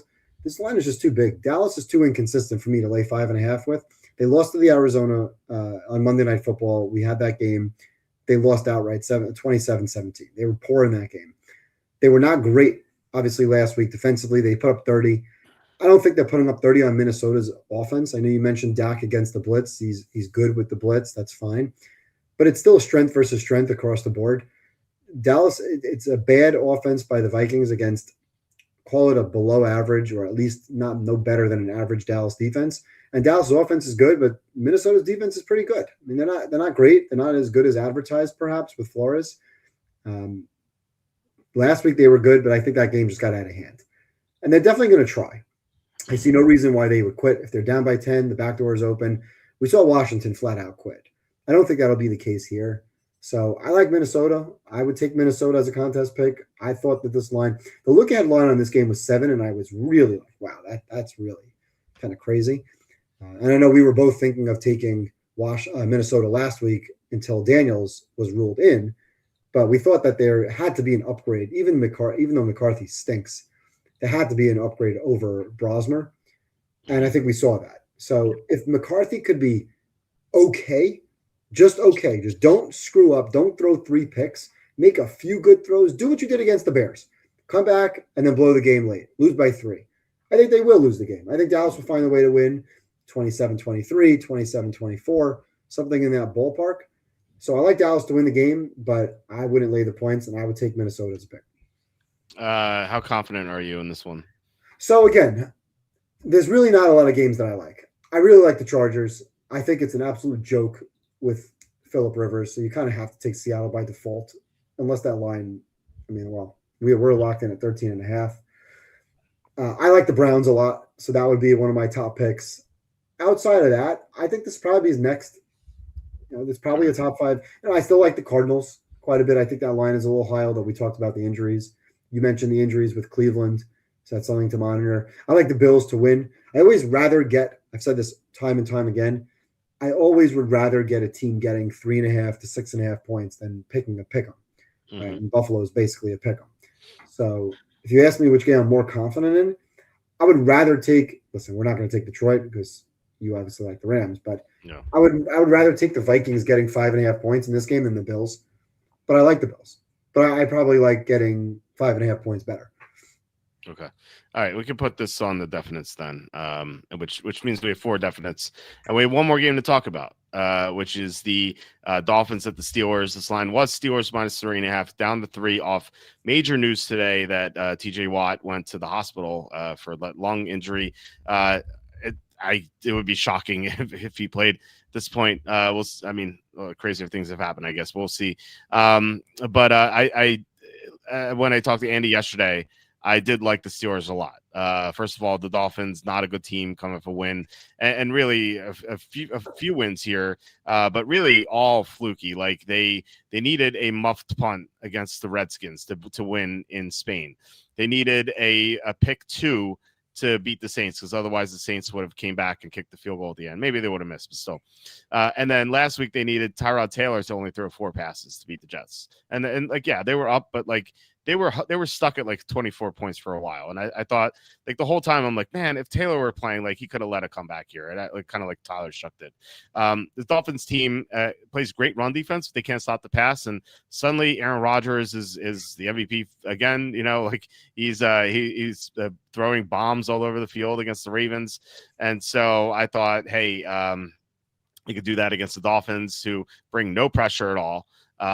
So Rodgers doesn't really have to release the ball quickly like he was doing before. And I think that kind of that game against Buffalo kind of woke him up. And okay, I'm not going to, maybe I'll start taking some hits here because we're not going to win otherwise. So I think that we're going to see a different Steelers team. And also, the Steelers generally terrible on the road as favorites off a win, but as home favorites off a win, actually they have a positive record, which actually surprised me. So anyway, I like the Steelers a lot heading into that. Plus, okay, yeah, a lot. However, and also Tua in the cold. Last week it was 41. This week it's gonna be 19 or 20, at night too, so no sun. So this is doubly bad for Tua against a defense that showed a little bit of life last week. But obviously the elephant in the room, TJ Watt, going to be out. He's a game changer. When TJ Watt is out, Pittsburgh's defense is so bad.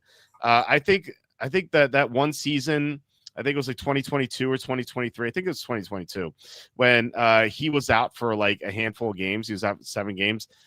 Their defense allowed 7 more points per game without TJ Watt.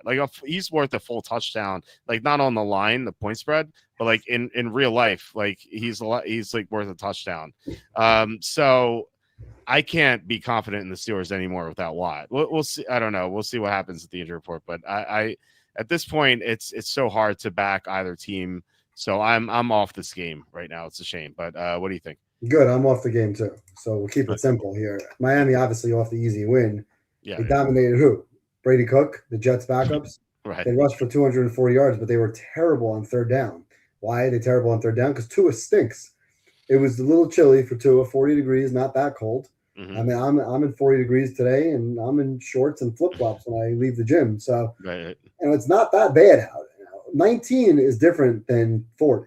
So I have no interest in betting on Tua in 20-degree weather.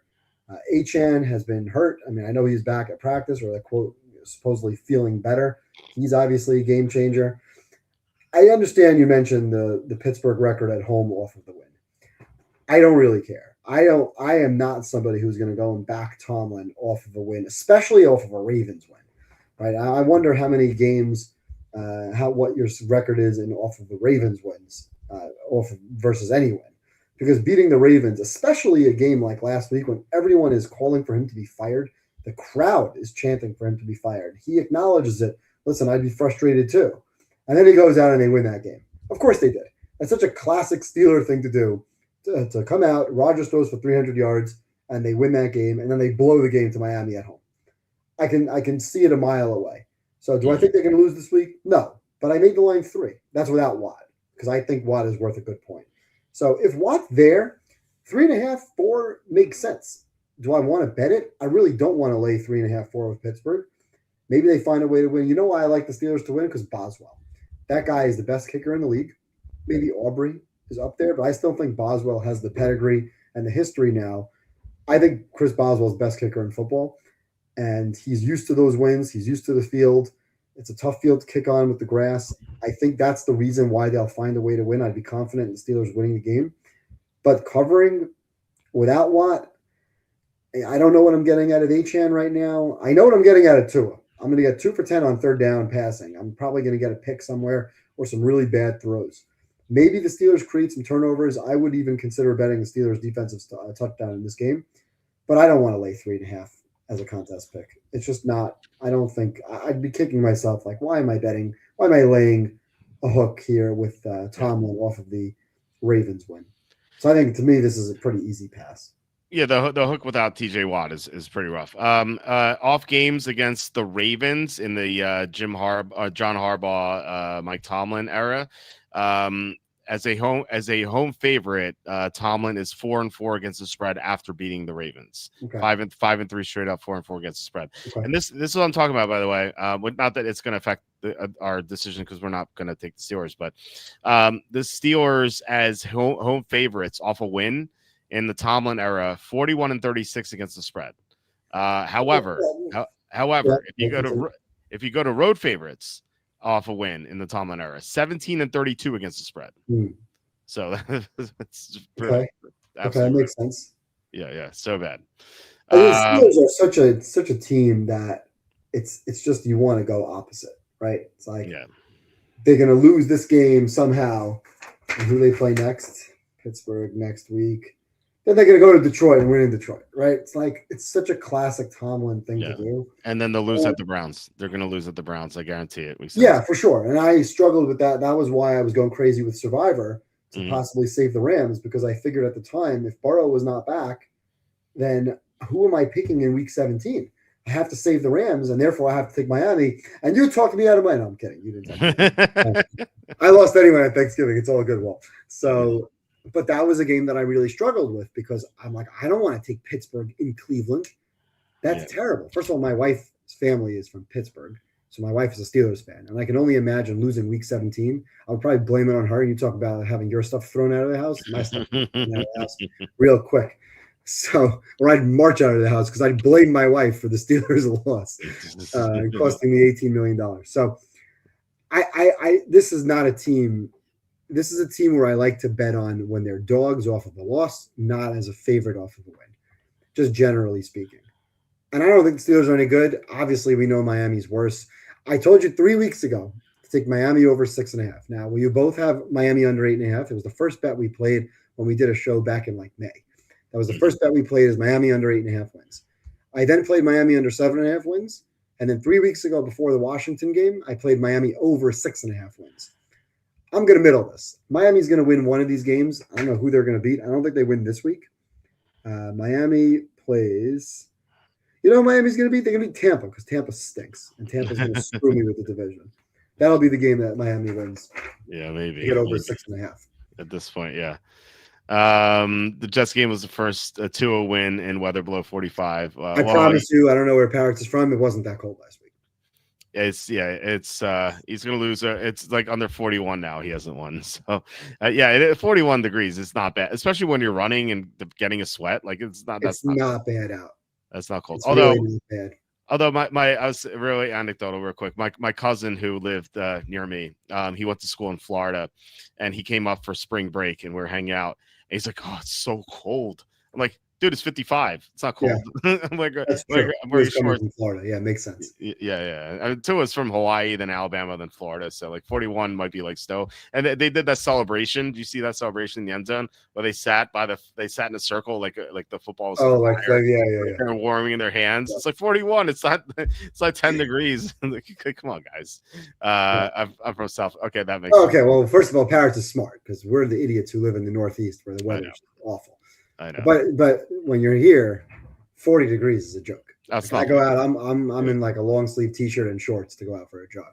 Yeah, it really is nothing. I was in Minnesota for the Super Bowl. That was 0 degrees at the warmest, -3. It was like -3, 0, -2. And I someone took my coat from a we had a media event, and someone took my coat from Kochek, and I had to walk outside just in a suit. It was the worst. In Minnesota, they have these. We were waiting for a train, and they have these buttons. This push for heat, and this like yellow lamp like lights up and like heat shines down on you. And it's like it helps a little bit, but I was still like so miserable. It was awful. I think I told the story yesterday, but you didn't hear it. I live in Cali now, but yeah, hoodies and 60-degree weather still do it. The Yeah. coldest I've been in, we were at my wife and me and one of my brother-in-laws. We drove down to Pittsburgh for Jets Steelers championship game. I think it was 2010. I want to say. Yeah. And we were sitting 5 rows from the top in the open end zone at Heinz Field. And the temperature at kickoff was 0. Yeah. But the temperature where we were sitting was colder than 0. I remember at halftime, everyone was huddled in the bathroom under the heaters. When I got into my car to drive home and I got gas right outside the stadium, my car said it was -7 when I was filling up the tank. So that was pretty cold. But yeah, 40 degrees, not so bad. Yeah, definitely not. All right. So definites that I have written down. Here we go. We have Jacksonville -13.5. Bills Depending on the pick 'em. quarterback. Yeah, Bills pick them. Seahawks -13.5 and Vikings +5.5. Does that look right to you? Yeah, Jets again, assuming it's Cook. Yes. Okay. And the 2 maybes I wrote down, and one of them has a contingent on the injuries. The Bengals +2.5 and Browns +7.5. So you didn't write down the Cardinals. Cardinals you don't like as a definitely maybe? Oh, I didn't. I could write down the Cardinals. Okay. So yeah, we can add Cardinals too to that. Which is what is that 9.5? 9.5. Yep. 9.5. Okay. Okay. Let's add that too. So let's see, maybes. Let's see. Brandon says Cardinals getting whooped. Well, with the tackle situation, I'm not a big fan, but I'm not opposed to it either. So Bengals +2.5, Browns +7.5, Cardinals +9.5. I think that if the Browns injury report tomorrow is not bad, then I think we could put them there. But if they're down like everyone, like as it looks today, then I think we decide between Bengals and Cardinals. And I think I like the Bengals a little bit more than the Cardinals, but I don't know how do you feel between those two? Do I like the Bengals a little bit better than the Cardinals? Once again, see, fundamentally, I like getting 9.5. 9.5 feels like a lot of points for a team that doesn't score a lot. Yeah. So I generally lean more towards taking all those points. Okay. That's just the way I generally will bet games or handicap and pick games. I think it's so hard to win games in this league. And we see that from Survivor week in, week out. When I'm getting 7 points, 9 points, just a lot of points, and you're asking a team that doesn't score well to give me those points. You're banking on the fact that the Cardinals are not going to be able to move the ball at all, which is possible. But also, we talk about spot and situation. Texans just won a huge game with their defense. So to ask them to do that again against an NFC opponent, that's a tough ask. Mm-hmm. Yeah. I agree with that. A team that I mean, you're absolutely right. A team that can't score, being favored by this much. So, by the way, used to now. Let's look at their schedule. Yeah. Arizona, Vegas, at Chargers, Colts. They know they're making the playoffs. They're in. They won last week. They're in. Now they may think, hey, we got to win the division, which is certainly possible. Except Jacksonville's got a joke of a schedule too. Right. Because Jacksonville's playing the Jets and they play the Titans in week 14, in week 18. So it's going to be hard to catch that team. I think the Texans, really, really a good overall season, fighting back from where they started to get to where they are now. I mean, they were kind of left for dead, and then Stroud gets hurt. I think it's a major exhale from beating the Chiefs last week in that game on the road, in a night game. That this is just a really bad spot. Yeah, I was about to say you're mentioning the Jaguars. My hypothetical Super Bowl future, which I haven't placed yet, looking pretty good. Which I have to do that at some point before the game. All right, so yeah, we can lean toward Arizona if you want. I'm not. Let's look at the injury report. I mean, you said Paris Johnson, we know is out, so that's a problem. Yeah. Yeah. I mean, let's look at some other injury reports because I do like the Browns better than the Cardinals. Okay. All right. Well, yeah, we'll determine how that looks as well tomorrow. Maybe there'll be a surprise that opens something up too. So we'll obviously stay in touch and we'll be back tomorrow as well with Tom, and then I'll do a short video Saturday night with the final thoughts on the video. So anything else before we head out? Nope. Okay. All right, guys. Thank home stretch here. 4 weeks left. I can't believe it's gone so quickly. So, all right, guys, thank you so much for watching and commenting. Really appreciate it. As I just said, we'll be back tomorrow with Tom, a different type of show where we talk about random stuff and then we get into the games, and we bounce all over the place with the games. We don't really discuss all of them. We discuss the ones we like the most, more so. So tune in for that. Otherwise, we'll be back next week. So good luck with all your bets. If you don't tune in tomorrow, have fun watching the games, and please hit like, subscribe, comment below, share this video, visit the link in the description for the merch store, and visit walterfootball.com for tons of content. The NFL, Charlie Campbell's mock draft will be updated tomorrow, or actually within a few hours, if it has been already. So, all right, Evan, once again, love doing the show with you. Following that exciting Thursday night game, we got a good show going here, and I like our card. We'll see what we do with the fifth game, but I think it's a promising one. So, all right, guys, once again, hope you have a great night, and I will